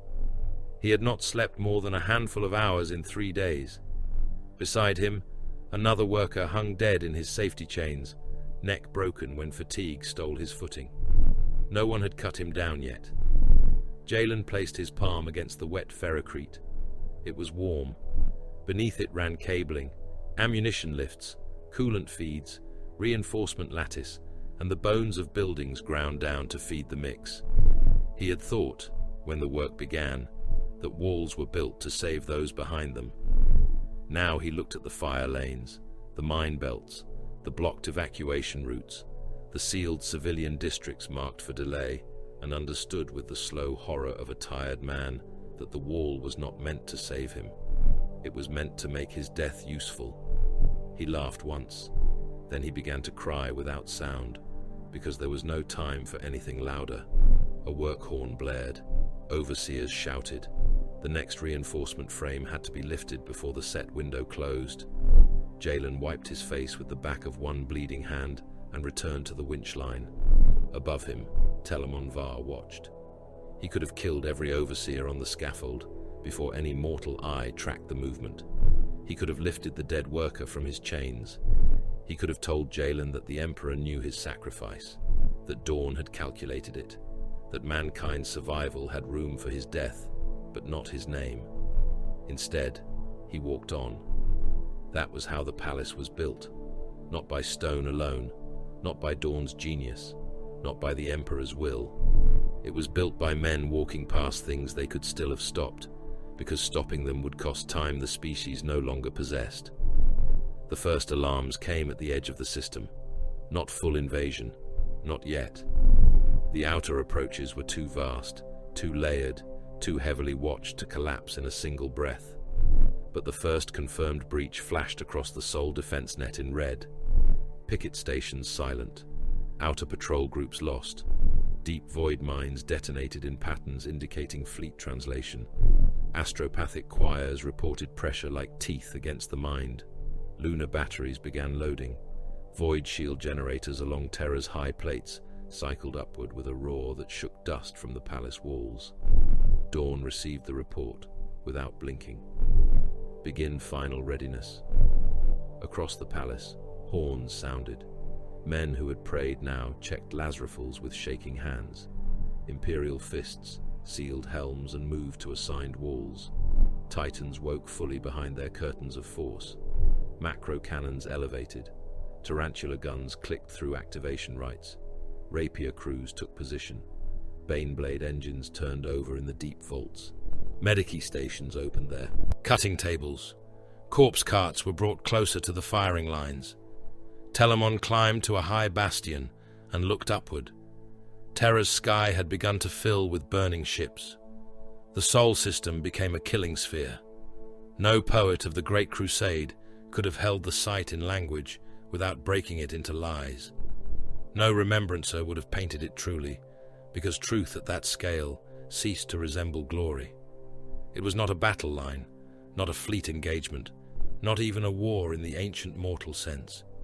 It was a system-wide abattoir, a procession of moons, stations, defense plates, orbital fortresses, mine belts, void docks, patrol spheres, mechanicum anchorage chains, and ancient Terran murder engines, all awakening to spend themselves against the War Master's advance.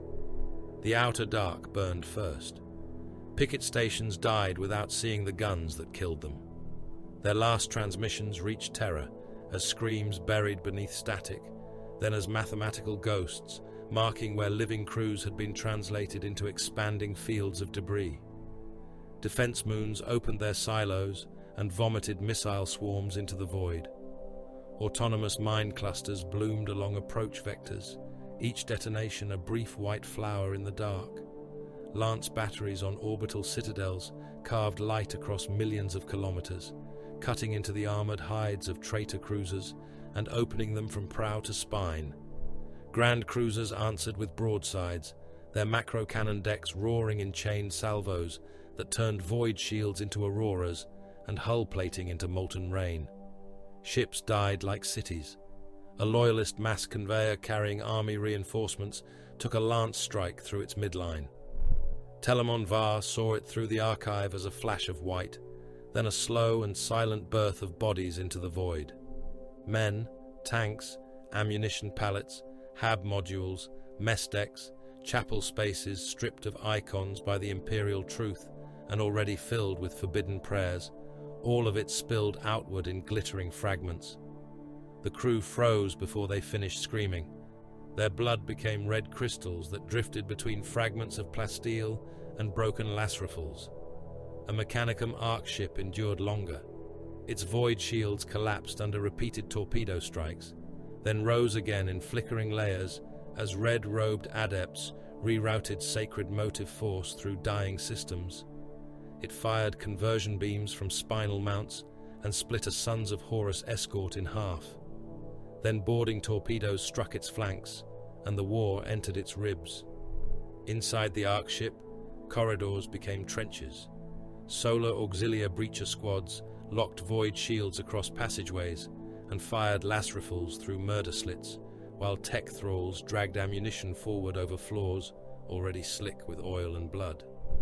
Traitor Astartes came through the smoke in sea green and black, chain axes chewing into boarding shield rims, bolters roaring in the compressed confines until men became red fog. Pressure doors buckled. Vacuum alarms shrieked. A shell detonated inside a pressurized corridor and turned 3 mortal defenders into a cloud that froze instantly when a hull tear opened to the void. Their remains hung there in the air, glittering and pink, until a Terminator squad advanced through them without slowing. Servitors kept loading guns while missing half their bodies. One shell handler had been cut from shoulder to hip by shrapnel its remaining organic lung-pumping blood down its harness. It continued to lift macro-cannon charges with piston arms, feeding the breach while its exposed organs steamed in the cold. A tech priest beside it had no face left, only a brass skull plate and a hanging jaw. He continued chanting Binharic firing rites until a traitor's bolt round took him apart and painted the loading shrine with meat, metal, and red robe scraps. Still, the gun fired. Still, the ship died. Every layer of soul cost Horus time.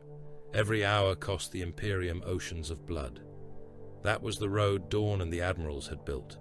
Not a wall that would stop the War Master cleanly, but a butcher's road of delay, obstruction, sacrifice, and ruin. A minefield bought minutes. A picket sphere bought an hour.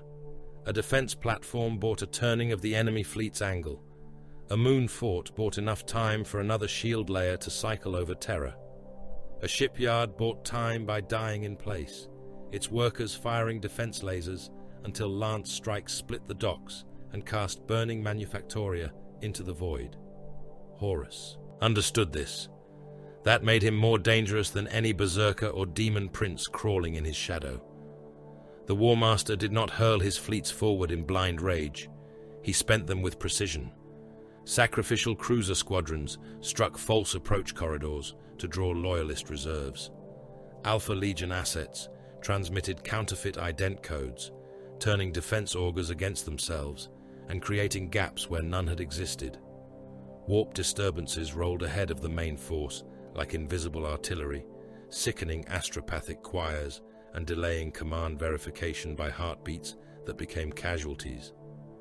Demon tides bled through weak points in reality around several outer stations, not enough to claim the war alone, but enough to force loyal commanders to split fire between hulls of iron and hungers made of nightmare. Horus used fear as timing. He used loss as rhythm. He knew the symbolic value of terror and the practical value of every battery that stood between his flagship and the palace.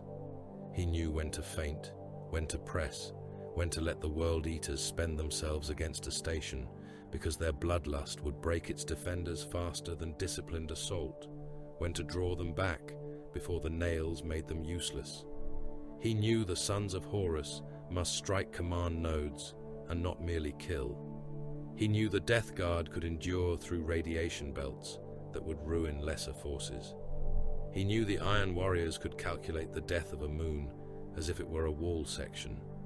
He knew the Word-Bearers would turn every dying crew into a hymn for powers he no longer pretended not to serve. He was not yet a fool. That was the horror of him. He was damned, but he was still Horus. Beneath terror, the Emperor remained at the broken gate. Telamon watched him through memory and through the dead casket's colder annotations. The Master of Mankind did not stand upon the walls. He did not lead counter-assaults through burning bastions. He did not stride into the void with sword raised and make the traitor fleets tremble by his presence alone.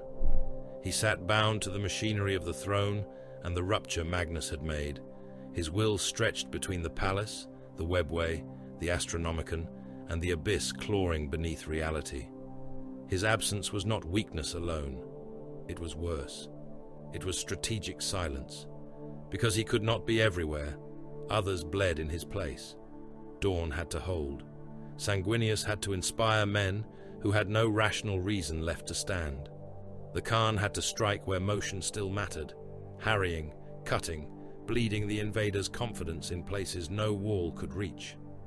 The Mechanicum had to burn through stockpiles and machine souls. The army had to die by the million. The Solar Auxilia had to hold boarding corridors until their armor sealed around corpses. The Imperial fists had to become stone. Mortal billions had to become delay. The Emperor had chosen the chain over the grave, and now the chain tightened around everyone.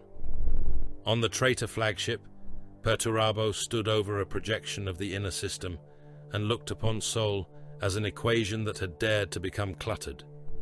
The Lord of the Iron Warriors had no patience for theatrical damnation. His armor was massive, brutal, layered with weapon systems, and the weight of grudges too old to count. Tactical data streamed around him in dense coils, shield cycles, battery reload rates, orbital angle drift, minefield depletion, casualty tolerances, void debris density, estimated loyalist morale degradation, probability of palace surface breach under various approach models. A warsmith spoke too long. Perturabo turned his iron gaze upon him. No more adjectives. Give me mass, angle, range, and time. My lord, demonic auxiliaries have distorted the third projection set. I know. They corrupt variables by existing. The War Master insists their deployment has reduced resistance along the eastern approach. The War Master is correct. He is also adding fire to a machine I am expected to measure. Perturabo looked back to the hololith. Calculate acceptable loss of the forward cruisers if the Jovian mines are drawn early. Current estimate is severe. Severe is not a number. The warsmith bowed his head. 1 in 3 vessels crippled or destroyed before the second acceleration window. Acceptable if it opens a corridor for the siege carriers. Unacceptable if the word-bearers delay again for ritual alignment. He said the last words with contempt, sharp enough to cut plate. Far across the traitor fleet, Lorgar's sons were indeed making ritual of war. The word-bearers understood what too many still pretended not to see. This war was not only political. It was not merely filial rebellion, military coup, or imperial succession by bolter and blade. It was sacrament. Every shell fired into Terra's defenses fed an unseen choir. Every betrayal thickened the warp. Every dying world made the gods louder. Their dark apostles moved through gun decks with Crozius and scripture, blessing ammunition with blood drawn from prisoners, pressing burning runes into the brows of mortal crew, chanting as lance batteries fired. Where other legions saw ships, the word-bearers saw altars. Where other commanders saw casualty rates, they saw offerings. A bound army officer was dragged before a macro battery aboard a crimson battleship and forced to kneel as the gun reloaded. He had been captured from a loyalist convoy near the outer approaches. His uniform was torn. His mouth bled where teeth had been removed for speaking the Emperor's name. A word-bearer chaplain placed a gauntlet on his skull. "Your corpse will know more truth than your life did," the chaplain said. The officer spat blood onto the deck. "I know enough. Traitors die." The chaplain smiled behind his skull-faced helm. "All men die. Only the useful are heard." The next broadside fired. The officer's skull burst beneath the chaplain's grip at the moment of recoil, blood thrown across the gun shrine as the shell crossed the void toward Terra's defenses. Around them, the crew chanted. The warp listened. Telemon saw these fragments in the archive and understood why the Emperor had feared faith even before he was worshipped. Faith worked. Not because it was true. Truth was irrelevant to its function. Faith made men endure beyond reason, kill beyond hatred, obey beyond self-preservation, suffer without negotiation, and die believing the death had meaning. The imperial truth had tried to build mankind on reason, law, compliance, and secular purpose. But reason argued. Faith marched. Reason asked what price was justified. Faith paid before counting. Reason recoiled from a throne that consumed souls. Faith knelt and called the consumption holy. The Emperor had not wanted worship because he believed himself divine. He had wanted to avoid worship because he knew how efficiently it could turn a species into a weapon and a prison at the same time. In the black archive beneath the ruined palace, the dead casket opened another fragment. Telemon stood again with Malcador in a chamber, shaking under the distant pressure of void war. Dust fell from the ceiling in fine grey veils. Somewhere above, a defense battery fired, and the foundations of Terra answered with a groan. Malcador looked almost transparent in the half-light. He wanted mankind free of gods, the sigillite said. Telemon's armor was streaked with ash from the upper works. His spear had been reloaded twice that day. His surviving eye burned from fatigue, he would never admit aloud. Then why build a throne that requires worshippers? Malcador closed his eyes. For a moment, he was only an old man standing beneath the weight of every lie he had helped tell. Because Magnus broke the door, Horus broke the species, and your emperor chose the chain over the grave. The words did not absolve anyone. They were not meant to. Above them, another ship died in orbit. It was a loyalist grand cruiser, the Oath of Heliosa, crippled by boarding actions and still firing. Traitor Terminators fought knee-deep in shredded crew through its central spine. Imperial Fist's breaches held a junction outside the Plasma Control Cathedral, boarding shields locked, heavy bolter behind them firing until the barrel glowed. Chain axes chewed through shield rims.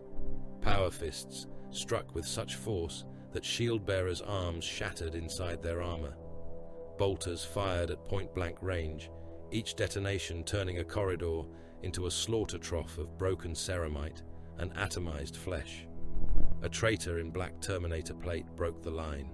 He seized an Imperial Fist by the helm and crushed until the skull inside collapsed with a wet crack. The dead warrior stayed standing for a moment because the press of bodies held him upright. Another loyalist drove a power sword into the traitor's knee joint. A third fired a melter charge into his chest. The Terminator vanished from the waist up in a sun-bright burst, and the pressure wave sprayed both sides with cooked meat and armor slag. Vacuum took the corridor when the hull split. Men flew sideways. Blood became mist, then ice. A wounded serf clung to an ammunition rack with one hand, legs gone, still screaming though no sound crossed the void. The heavy bolter gunner Mag locked his boots, kept firing, and died when a chain axe opened his torso from shoulder to hip. His weapon continued to chatter for 3 heartbeats as his fingers spasmed on the trigger. The Oath of Heliosa fired one last broadside before its reactor heart failed. Its shells struck a traitor cruiser and cracked its spine. Both ships died together, locked in fire, spinning toward the gravity well like murdered leviathans. Horus's fleet advanced through the wreckage. The Butcher's Road narrowed. Layer after layer collapsed. Not easily. Never easily. Luna's defenses burned. Orbital plates were gutted and boarded. Mechanicum stations detonated rather than surrender, scattering radioactive debris across approach vectors. Loyalist attack craft swarms threw themselves into traitor bomber formations until the void between Terra and its moons was seeded with wreckage, frozen corpses, and drifting wings. Every time Horus gained ground, his forces lost discipline by degrees. Demons walked more openly in the holds. Mortal crews carved marks into their flesh. World Eater's commanders became harder to recall. Emperor's children warbands hunted sensation inside ships they were ordered merely to capture. Death Guard vessels vented toxins that killed their own human slaves and called the loss acceptable. Word-bearer chants bled into command frequencies. Even the sons of Horus, still the core of the advance, bore a fever behind their old precision. Victory was corrupting them faster than defeat. Yet victory came. The sky over Terra darkened beneath the mass of war. From the palace walls, Telamon watched the final orbital debris fall like black rain. Burning ships crossed the atmosphere in long wounds of fire. Defense lasers lanced upward from bastions and mountain fortresses, stabbing at shadows beyond the clouds. Return fire answered. Shield domes flared white. The air smelled of ozone, ash, and fear. Dawn's voice carried over the command net, flat and unbroken. All wall commands, prepare for direct assault. Sanguinius moved among the defenders like a last impossible dawn, and men who had been weeping moments before raised their weapons because an angel had looked upon them and made shame stronger than terror. The Khan's strike formations vanished into the storm, hunting openings with engines screaming. Beneath them all, the Emperor remained upon the throne, silent, terrible, necessary, absent. The first traitor landers broke through the cloud layer, then the second. Then the sky became full of descending iron. The Void War did not end. It fell. The walls of the Imperial Palace came under direct assault, and the war left orbit to become apocalypse at ground level. The palace learned to eat the living before the traitors reached its walls. It began with the trenches. They had been cut across the skin of terror in layers so vast that no mortal standing within them could understand their shape. From orbit, before the skies died, they might have looked like script carved by an insane god into the dust of mankind's birth world. From within, they were mud, blood, plasteel bracing, razor wire, firing steps, sump water, ration wrappers, spent charge packs, shell casings, vomit, prayer scraps, and men waiting to become part of the ground. The first bombardments turned the outer works into a mouth. Shells fell until the world had no silence left. Iron Warriors' siege guns hammered the horizon with mathematical hatred, each salvo walking closer, correcting, judging, improving. Earthshaker rounds landed among army cohorts and threw men into the air in pieces. Macro shells hit bastions and made the stone flex inward like meat punched by a giant's fist. Phosphex burned in green-white sheets, where loyalist denial zones were triggered too early, eating traitor and loyalist wounded alike when the wind betrayed the calculations. Void shields bloomed overhead, vast translucent domes flaring under lance strikes and orbital debris, cycling, failing, rising again, each collapse accompanied by the sudden erasure of everyone beneath the open sky. The palace was a continent-sized fortress, drowning in bodies. The trenches overflowed first, then the reserve dugouts, then the medici corridors, then the corpse pits. Men were dragged from the firing steps with missing faces, missing arms, missing bellies. Still clutching laser guns, they no longer had hands to hold. Field hospitals became slaughterhouses within the first hours of direct assault. Medici servitors ran out of sedatives and kept cutting. Their bone saws whined through screams. Their clamp arms held men down, while flesh was stapled shut with industrial tacks, while boiled bandages were slapped over wounds that still pumped bright blood, while shattered legs were cut away because a man could still fire from a seated brace if his spine had not been severed. The corpse grinders clogged before the second assault wave. Too much meat, too much armor, too many belts, boots, helmets, teeth, devotional scraps, ration tins, bone fragments, and last packs mixed with the dead. Labor gangs were ordered to clear the jams with hooks and poles. One man slipped, fell shoulder first into the feeder teeth, and was taken down screaming until another worker killed him with a shovel blow to the skull rather than let the machine have him slowly. The grinder stopped anyway. The dead backed up in heaps around it, and the living stepped over them to reach the next duty station. Men were stapled together and sent back to the walls with laser guns still warm from dead hands. A corporal with one eye and a chest wound sealed in black adhesive was pushed into a firing trench by a medici orderly and told he had been cleared for duty. He tried to say he could not breathe. The orderly slapped a replacement charge pack into his palm and pointed toward the step. Above them, heavy bolters stitched fire across the approaches, and the traitor advance came through smoke in colors that had once meant brotherhood. The enemy used everything. Iron Warriors' siege batteries crawled forward behind shielded earthworks, building their own roads through the death they made. Their warsmiths did not waste shells on rage. They struck junctions, ammunition lifts, shield relays, water lines, command bunkers, bridge spans and medici zones. When a bastion survived, they measured why. When a wall cracked, they widened the crack. Their contempt was colder than hatred, because it cared only for results. Death Guard plague fronts rolled beneath the artillery haze. They advanced through their own toxins, their armor stained, their footfalls patient. Clouds moved with them, yellow and black and wet, spilling over barricades and into trenches. Mortal defenders coughed blood through rebreathers. Skin blistered beneath flak collars, eyes filmed white. Men drowned on dry ground as their lungs filled with rot. The death guard came after the gas, bolters steady, blades rising and falling in a rhythm that seemed older than mercy. World Eaters struck where the line had weakened. They came screaming over the dead ground, chain axes raised, helms painted in blood, the nails driving them forward faster than artillery could break them. Tarantula guns tracked and fired until their barrels glowed. Rapier platforms spat las and grav fire. Heavy bolters punched red holes through white and blue armor. Still, the 12th came on. Some were torn in half and crawled the rest of the way, with axes dragging behind them. Some reached the firing steps, laughing. Then the trenches became butcher pits.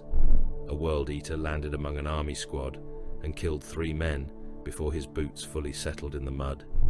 His chain axe caught one through the shoulder and tore downward, throwing teeth, bone chips, and a spray of hot organs across the trench wall.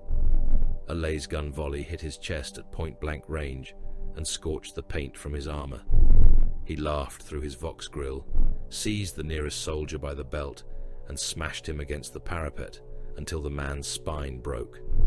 Another defender fired so close that recoil snapped his own collarbone.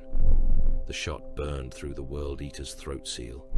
The legionary drowned, laughing in his own blood, and killed 2 more before an Imperial fist blew his skull open with a bolt pistol.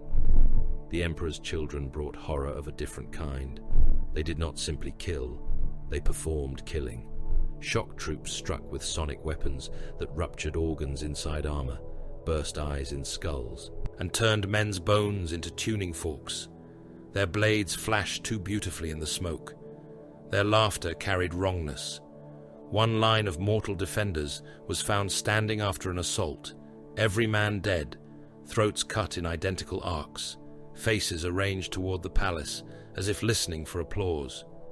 The Imperial fists burned the position clean rather than let the sight spread through the ranks. Sons of Horus spearheads came where command mattered. They did not waste themselves on the loudest slaughter. They struck gates, shield houses, vox nodes and command galleries with the precision of the legion that had once been the spear tip of the Great Crusade.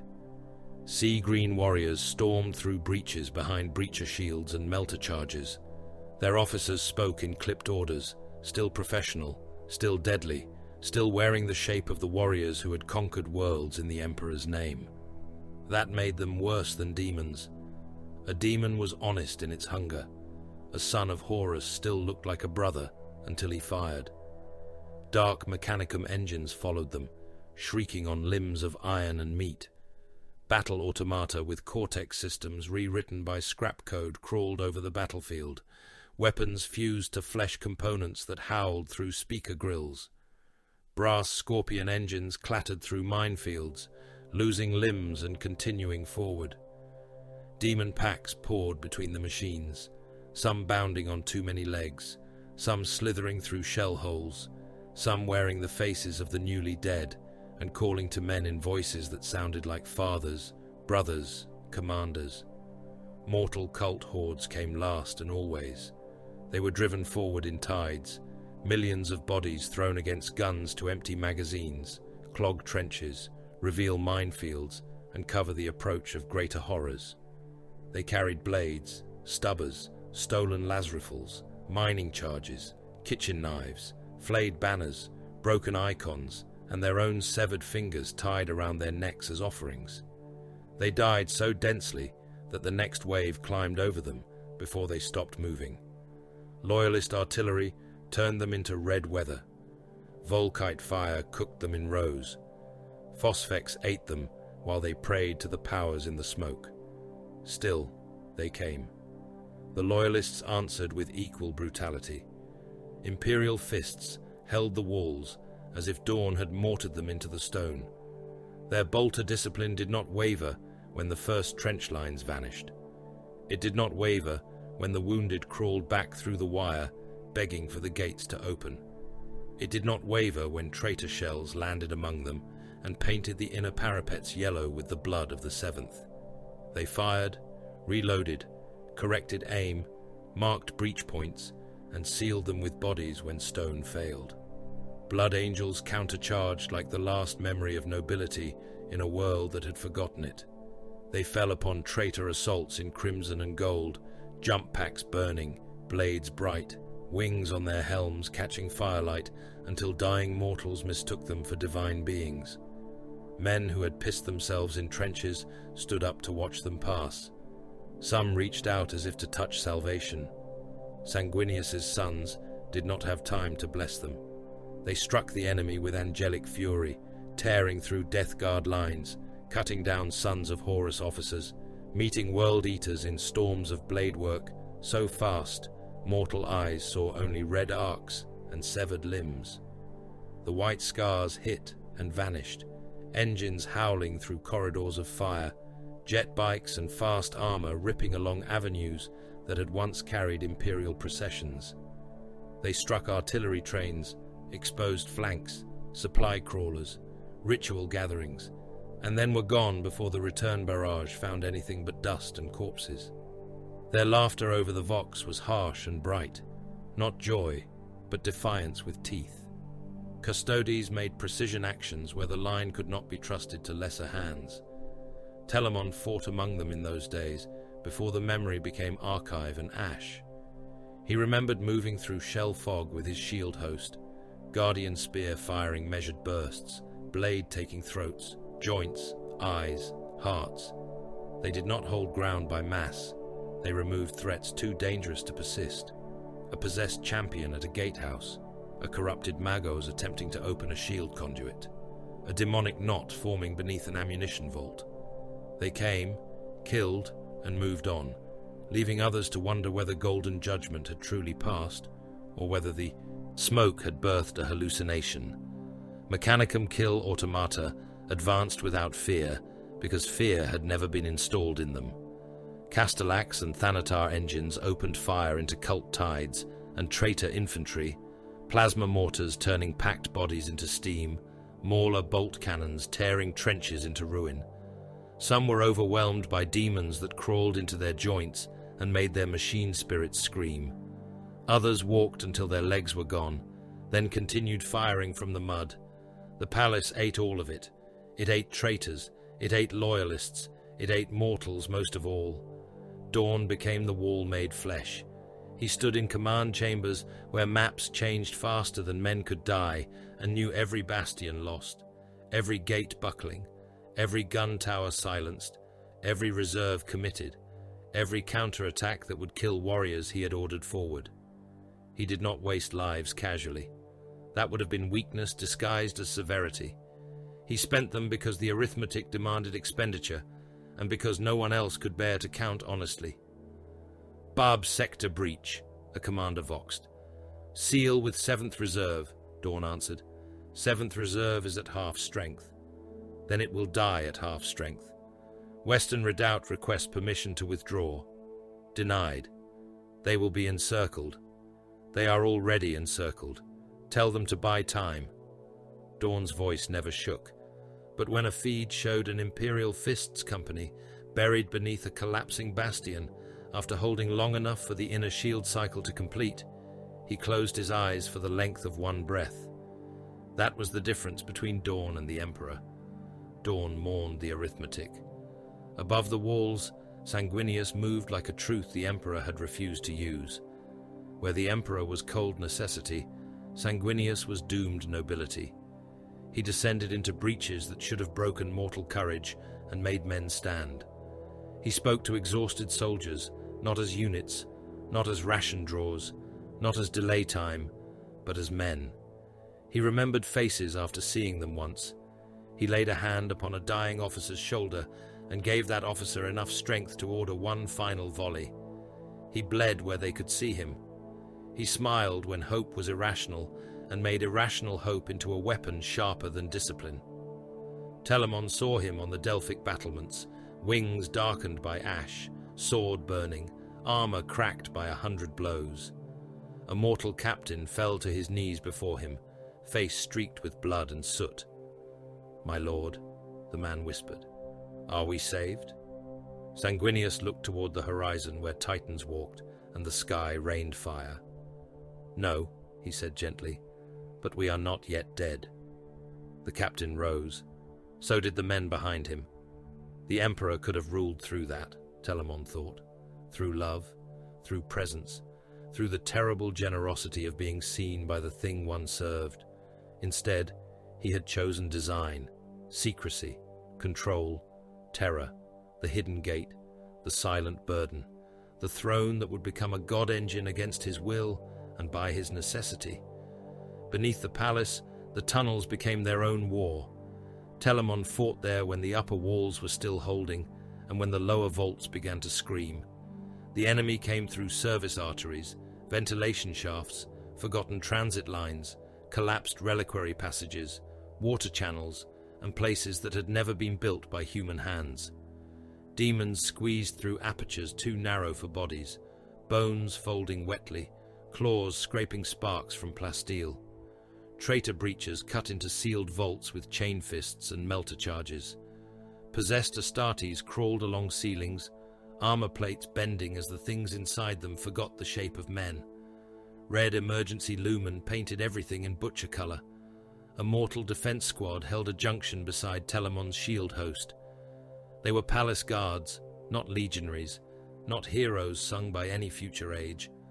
Their sergeant had both ears burst by shell pressure and shouted because he could not hear himself.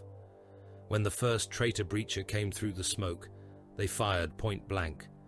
Laser guns cracked in a ragged wall. The recoil of overcharged weapons broke shoulders. One man's rifle exploded and took his fingers with it. Still they fired. The traitor reached them anyway. Telamon's spear blade took the legionary through the side of the helm before he could finish killing the squad. The blade came free with brain, matter steaming along its edge.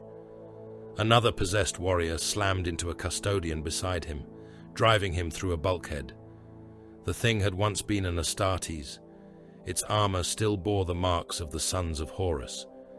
Now its chest had split open into a vertical mouth full of hands. It shrieked 3 voices at once. Telamon fired into it until the bolter clicked dry, then drove his spear through the mouth in its chest and pinned it to the wall while his brother removed its head. A demon came through a ventilation shaft, wearing the face of Halvek from the earlier archive memory, though Telamon had never met the dead son of Horus in life. That was how the warp mocked causality. It smiled with a dead brother's mouth and said, "Tell terror we held." Telamon cut the face in half. Around him, the palace groaned. Above, men died in numbers too large for grief. Below, the Emperor held the broken webway shut by will and sacrifice. Between those two hells, the meaning of the heresy became visible at last. The enemy had gathered, not everywhere, not hidden in lodge halls and secret hearts, not seeping quietly through compliant worlds, forged temples, legion cultures, and human fear. Chaos had concentrated its chosen champions at Terra: Horus, Angron, Mortarion, Fulgrim, Perturabo, Lorgar's Shadow, the corrupted legions, the Dark Mechanicum, demon hosts, cult armies, murder engines. All of them came for one throne, one father, one target, one killing ground. The Emperor had made himself bait. The thought was so vast and so vile that Telamon almost rejected it. A galaxy of corruption had been drawn to mankind's birth world because the Emperor sat at its heart, silent and indispensable. If Horus wanted victory, he had to come. If the gods wanted the species, they had to commit. If the rot wished to claim the webway breach and the future of mankind, it had to gather around the palace and reveal every claw. The palace was not only a fortress, it was a trap baited with the master of mankind. But traps did not care who bled inside them. The day the signal came, Terra was no longer recognizable as a world. It was a wound beneath a burning sky. The walls still stood, though not all of them. The trenches were meat and mud. The hospitals were red. The guns were hot enough to glow. The dead lay in drifts against barricades, and the living fought from behind them. Then the vengeful spirit lowered its shields. The impossible message moved through loyalist command, like a blade drawn slowly from a sheath. Horus had opened the way. The War Master's flagship hung above Terra, wounded, colossal, terrible, its void shields lowered in invitation or challenge or bait. Teleport locks became possible. A path to Horus existed where none had existed before. Dawn received the report in silence. Sanguinius looked toward the heavens as if he had heard his own death call his name. Beneath the palace, the Emperor rose from the throne. Telamon Var, standing amid blood, ash, and dying lumen light, understood that the final trap had opened. He could not tell whose trap it was. Malcador walked to the throne as a man walks to his execution when all prayers have already been spent. He did not wear armor. He did not carry a blade. He did not thunder through the chamber in gold and warlight. He came in robes that seemed too thin for the cold of that place, leaning upon his staff, his ancient body bowed but not broken. Around him, the machinery of mankind's survival waited with open mouths. The golden throne rose above its cyclopean foundations like a torture device built for a god and fed by nations. Conduits trembled. Psycho-reactive circuits pulsed beneath plates of auramite, black iron and bone-white ceramic. The air stank of incense, ozone, old blood, and the burned-out souls of psychers. The Emperor stood before it. For a moment, no one spoke. Telamon Var watched from the lower approach with his guardian spear locked in both hands. His armor had been sealed anew by serfs, whose names he had not asked, though their blood still marked the damaged places where the repairs had been made in haste. Around him stood custodians of the companions, Imperial Fist's teleport cadre officers, Mechanicum adepts bound to the translation engines, and blood angels whose faces were pale with a grief they had not yet been given permission to understand. The palace shook above them. Every tremor sent dust falling from the vaulting. Every distant detonation sounded like Terra's bones breaking one by one. Malcador looked at the throne and smiled without joy. "So this is the mercy left to us," he said. The Emperor did not answer. There had been too many answers already, too many orders, too many sealed contingencies becoming real, too many men fed into the machinery because extinction was worse. Now there was only the final exchange of burdens. The Emperor had to leave the throne to meet Horus. Someone had to hold the breach in his place. Someone had to sit where no mortal thing was meant to sit. Malcador climbed the steps. The first contact almost killed him. The machinery woke around his frail body with ravenous recognition. Restraints closed. Needles of psychoconductive silver slid into his spine, wrists, skull, and throat. Cables unfolded like serpents and locked into ports that had been cut into him long before this hour. The throne drank. It did not sip. It did not test. It consumed. Malcador's back arched. His skin blackened along the veins.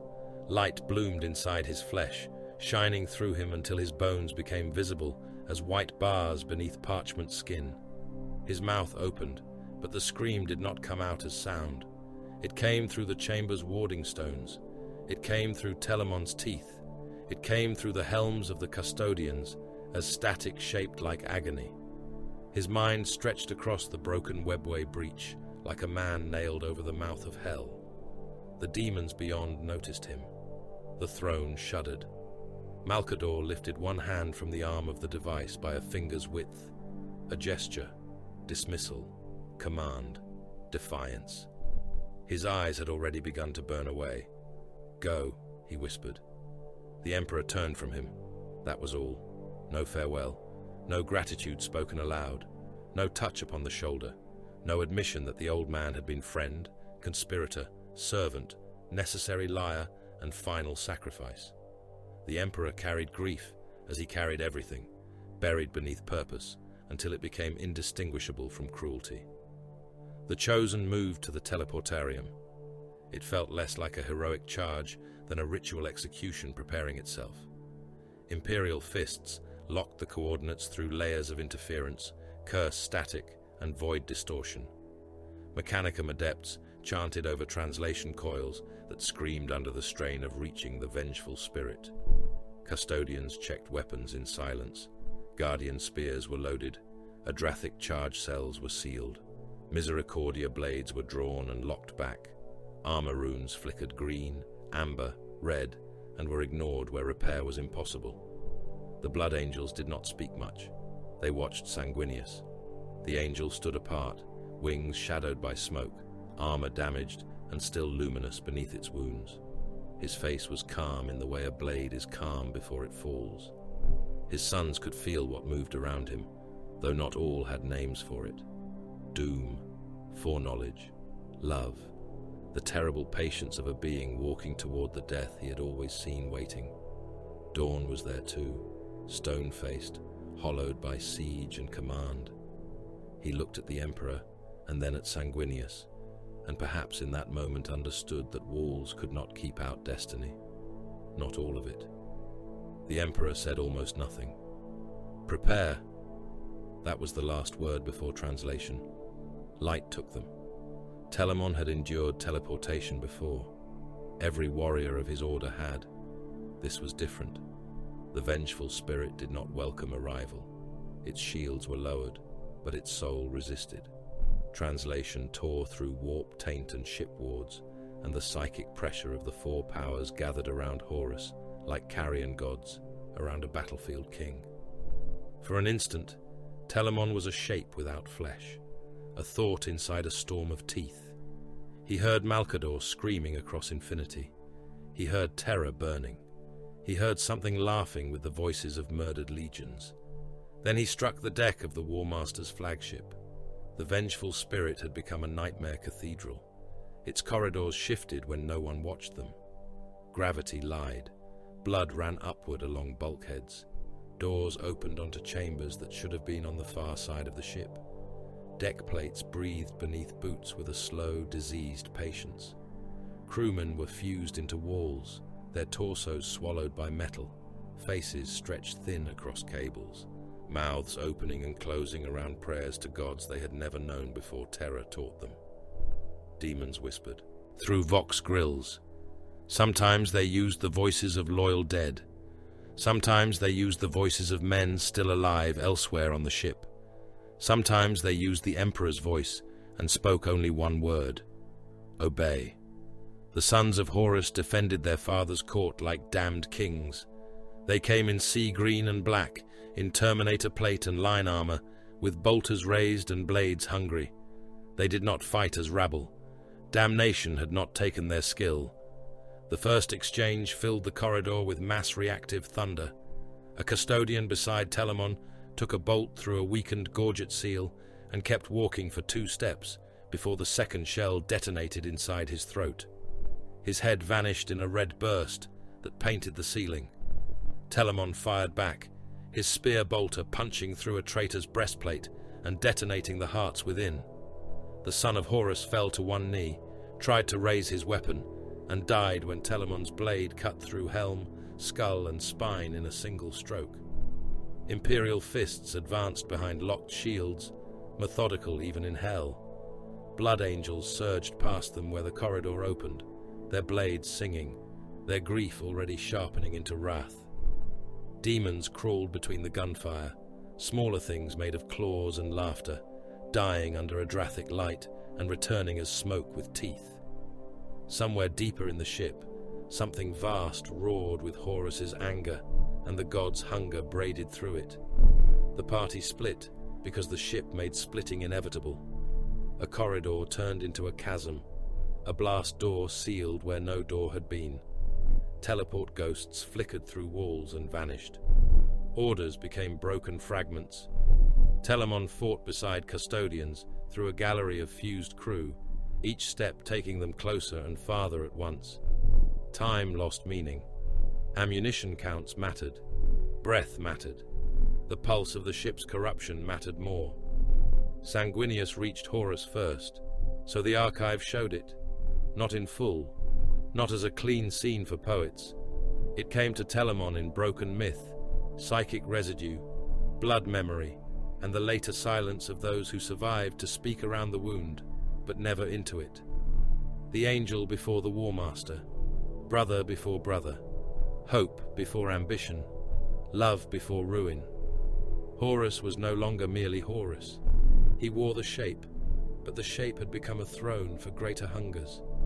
Power swelled around him until the chamber bent beneath it. The War Master's armor was black and gold and monstrous with authority. The eye stared from him like judgment reversed. His presence was command corrupted into worship, charisma rotted into domination, the beloved son made into the god's chosen vessel. The powers of the warp moved in him, not as possession alone, but as investment. The four had poured themselves into their champion, and through him they reached for Terra, the Emperor, the species, the future. Sanguinius faced him anyway. No words Telamon later received could hold that confrontation without making it smaller. The angel knew, Horus knew, the ship knew, the warp gathered close to taste it. There was battle, there was defiance, there was tragedy so bright it became unbearable. When the Emperor entered the chamber, Sanguinius was dead. The angel lay broken upon the cursed decking, wings spread in ruin, blood pooling beneath him in a dark mirror. Feathers clung to the gore. His armor had been split. His beauty had not saved him. His nobility had not saved him. His love had not saved him. It had only made the loss worse, which had always been the price of love in a galaxy that punished tenderness as weakness and then starved without it. The Emperor looked upon him. He did not break in a human way. That was the most terrible thing Telamon saw in all the Archive's revelations. The Emperor did not cry out. He did not fall to his knees. He did not curse the gods in the language of bereaved fathers. He stood above the dead angel, and whatever love had existed within him moved so deep, so violently controlled, that its only outward shape was colder violence. Grief became focus. Love became a blade. Horus spoke, and the ship spoke with him. You came. The Emperor's answer was silence. Then they fought. The duel was not one battle. It was every battle compressed until reality could not bear the pressure. Talon met blade. Worldbreaker struck with force enough to shatter fortress gates. The Emperor's sword burned through warp-thick air. Horus moved with impossible strength, every blow carrying not one Primarch's might, but the weight of gods who had wagered too much to withdraw. Decking split beneath them, bulkheads ruptured, blood steamed where it fell. Psychic force rolled outward in waves that killed crew fused into the walls and burst lesser demons into ash. Telamon saw it from the edge of survival, half blinded by light and darkness both. He saw Horus's claw tear through golden plate and draw blood that shone too bright for mortal sight. He saw the Emperor's blade open the War Master's armor and reveal not flesh alone, but galaxies of corruption boiling beneath skin. He saw psychic suns collapse between them, each impact turning thought into shrapnel. He saw memories become weapons. Ulanor, Davin, Istvan, Monarchia, the Triumph. The first time Horus had knelt. The first time the Emperor had lied by omission and called it necessity. Every unspoken wound came screaming into the chamber. The warp pressed close. The gods had overcommitted. That was the revelation burning beneath the duel. The Emperor had never wanted Horus to win. He had wanted Horus to become the vessel through which chaos could not resist investing itself. The Heresy had forced the hidden enemy to gather, declare, spend, reveal, and strike openly. It had drawn corruption out of lodges, out of whispers, out of the cracks between Primarch pride and Imperial silence. It had concentrated the gods' chosen champions around Terra. It had made the War Master into a beacon bright enough for the Emperor to strike. The price was the Imperium's soul.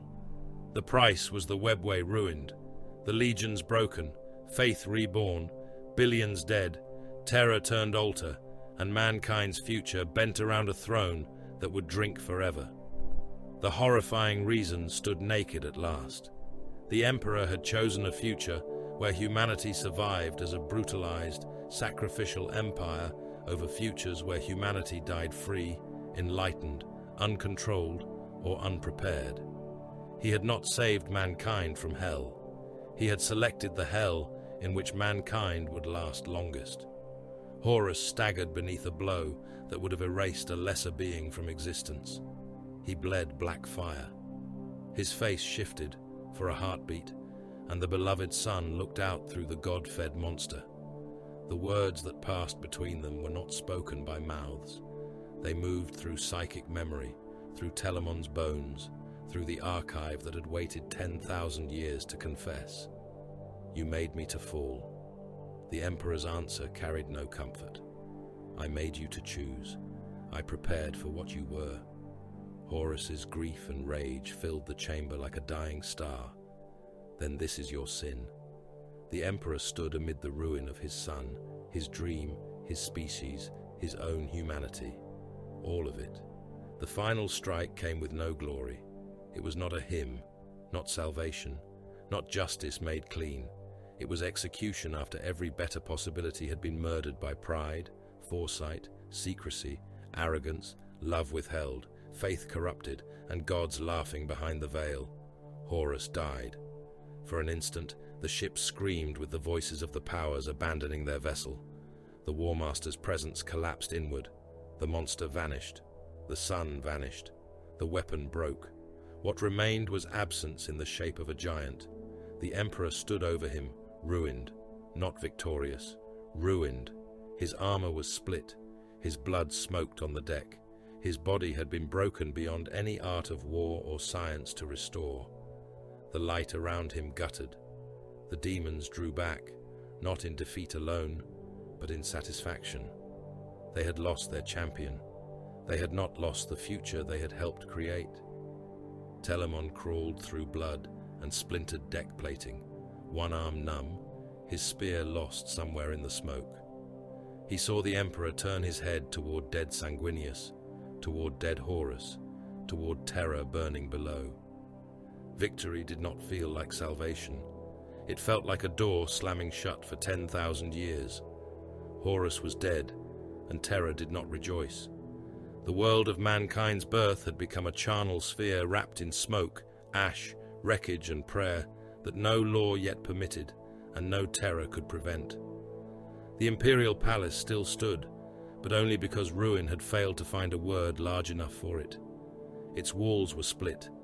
Its towers leaned like exhausted giants. Its bastions smoked from within. The trenches around it had become red canals. The avenues were packed with burned tanks, collapsed gun platforms, dead horses from ancient ceremonial stables, broken servitors, shattered titans, fallen thunderhawks, and the bodies of men who had died facing horrors they had not understood, and commanders who had understood too much. The sky was black with the remains of ships. Void debris fell in burning ribbons. Chunks of armor plate from battleships struck the atmosphere and screamed down as meteors, carving fresh wounds into a world already butchered beyond reason. Some pieces bore loyalist colors. Some bore the eye. Some were so fused by fire and impact that no heraldry remained. A cathedral gunship crashed into the ruins of a Hab district and exploded with enough force to throw a wall of bone dust across 3 kilometers of dead streets. No one cheered.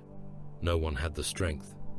Those who still lived looked up only long enough to see whether the falling sky would choose them next. The dead outnumbered the living. The living envied the dead. Rogel Dawn carried the Emperor. That was how Telamon Var remembered it, and how the archive confirmed it through shattered picts, oath-locked helm recordings, and the private memory of men who had lived too long after seeing the impossible. Dawn came from the vengeful spirit, with his father's ruined body in his arms, and the Praetorian of Terror looked less like a Primarch than a fortress that had learned grief and found no way to express it except by continuing to stand. The Emperor was broken, not wounded as warriors were wounded, not injured in a way that invited Medici optimism or Mechanicum arrogance. Broken. His armor hung open in places where no weapon should have reached. His flesh was burned, torn and shining with a light that no longer warmed. His blood smoked where it touched Dawn's gauntlets.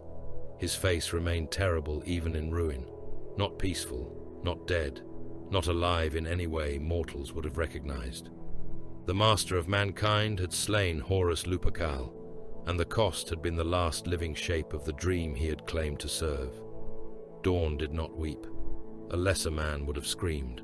A better man might have cursed. Dawn did neither. His grief was not loud enough for comfort.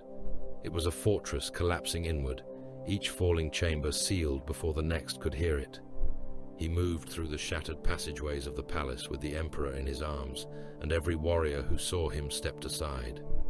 Imperial fists lowered their helms. Blood angels stared with hollow eyes, their own father gone, and their souls still bleeding from the absence. Custodians stood as if carved from gold and judgment, but Telamon knew their silence. He felt it in himself. It was the silence of weapons that had failed to prevent the one wound they had been made to stop. The throne waited.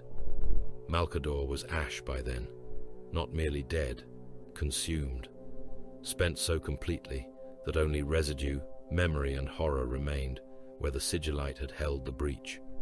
The machinery had taken him the way a furnace takes parchment. His sacrifice had bought time, and time had used him without gratitude. The golden throne's conduit still pulsed with the afterglow of his death. The air around it trembled. Wards cracked and reformed in endless cycles. Beneath the palace, the broken webway howled like a wound hidden under stone. They installed the Emperor upon the throne because there was nothing else left to call salvation. Mechanicum adepts moved with frantic precision, their red robes burned and stiff with blood. Custodians formed a ring around the dais. Imperial fists secured the approaches. Tech savants sobbed behind their masks as they connected devices that no man fully understood to a body no man dared call a corpse. Cables entered ruined flesh. Psychoconductive needles found nerve and bone. Throne locks closed. Psychic conduits ignited. Somewhere in the lower vaults, the first emergency soul loads began again, not as experiment now, not as calibration, but as doctrine being born in screams. The Emperor did not speak. That silence became the foundation of the next age. Telamon stood in the black archive long after the final memory faded. The casket before him trembled in the frost-thick air. The palace above remained broken. The siege was over. The war was not. Horus was dead. Terra was ruined. The Emperor endured. That was the victory, if victory could wear such a face. The last file opened. It did not show a battlefield at first. It showed decrees. Administratum. Templates. Emergency tithe structures. Psyker acquisition models. Fleet classifications for vessels not yet named black ships. Custodial silence protocols. Mechanicum dependency restrictions. Legion fragmentation contingencies. Imperial Army reorganization proposals. Faith suppression revisions overwritten by faith exploitation possibilities. Civil compliance calculations under grief, terror, and devotional pressure. Astropathic choir expansion projections. Sacrificial throughput requirements. Population replacement models. Shrine world probability curves. Martyrdom as morale reinforcement. Worship as species adhesive. The imperial truth died there. Not in a sermon, not in a council, not beneath the roar of a traitor gun. It died in logistics. The Emperor had not been wrong about gods. That was the final poison inside the final truth. Gods were predators. Faith was a blade with no handle. Worship opened doors in the soul through which the warp could reach. Superstition had crippled humanity through old night and would do so again whenever permitted to grow unchecked.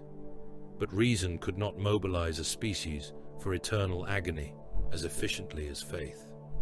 Reason asked why 1 million men must die to hold a wall already doomed to crack. Faith called them martyrs and sent another 1 million. Reason recoiled from a throne that devoured souls. Faith named the devouring holy. Reason demanded proof before obedience. Faith obeyed first and called doubt treason. Reason had built the imperial truth. Terror had resurrected worship. The throne would make worship useful. Telamon read the file until the words blurred behind his damaged sight. If the webway failed, if the Primarchs rebelled, if chaos breached reality, if the Emperor became bound to the throne, then mankind required unification by terror, sacrifice, and controlled sanctification. The human species would be organized not around enlightenment, but endurance. Not around truth, but function. Not around freedom, but survival at any cost. The first black ships were there in outline. No longer would psychers be merely dangerous citizens, unstable assets, or sanctioned specialists. They would become fuel routes, harvest categories, soul loads, tithe obligations. A child born with witchlight behind his eyes would not be a miracle or a curse in the old village sense. He would be future combustion. He would be entered into ledgers, chained in holds, carried across the void, tested, sorted, consumed, sanctioned, or destroyed. His terror would become navigational light. His death would become another heartbeat in the carcass of empire. The machinery of the 41st millennium was born in the ashes of the 31st. Administratum orders became scripture because parchment endured longer when men feared to question it. Tithes became holy obligations because worlds paid faster when refusal meant damnation as well as punishment. Astartes became warrior monks because gene-bred killers were easier to control when wrapped in ritual and broken into chapters rather than left as legions under demigod kings. The Mechanicum hardened into priesthood because machines needed keepers and ignorance could be made obedient when called sacred. The imperial army would become bodies in numbers no poet could count. Worlds would burn so that other worlds might continue to pay. Children would be fed into wars whose causes had been forgotten before their birth. Billions would die nameless, then billions more, and humanity would remain. That was the Emperor's victory. Not justice, not glory, not the shining destiny promised beneath the banners of the Great Crusade. He had not preserved the dream of mankind. He had preserved mankind's biological continuation.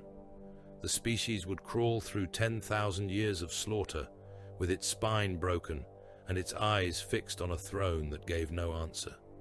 It would survive as a prison empire, a sacrifice engine, a mausoleum with guns, a civilization taught to confuse endurance with grace, because the alternative was extinction. Telamon felt the last certainty settle inside him like a blade sliding into its sheath.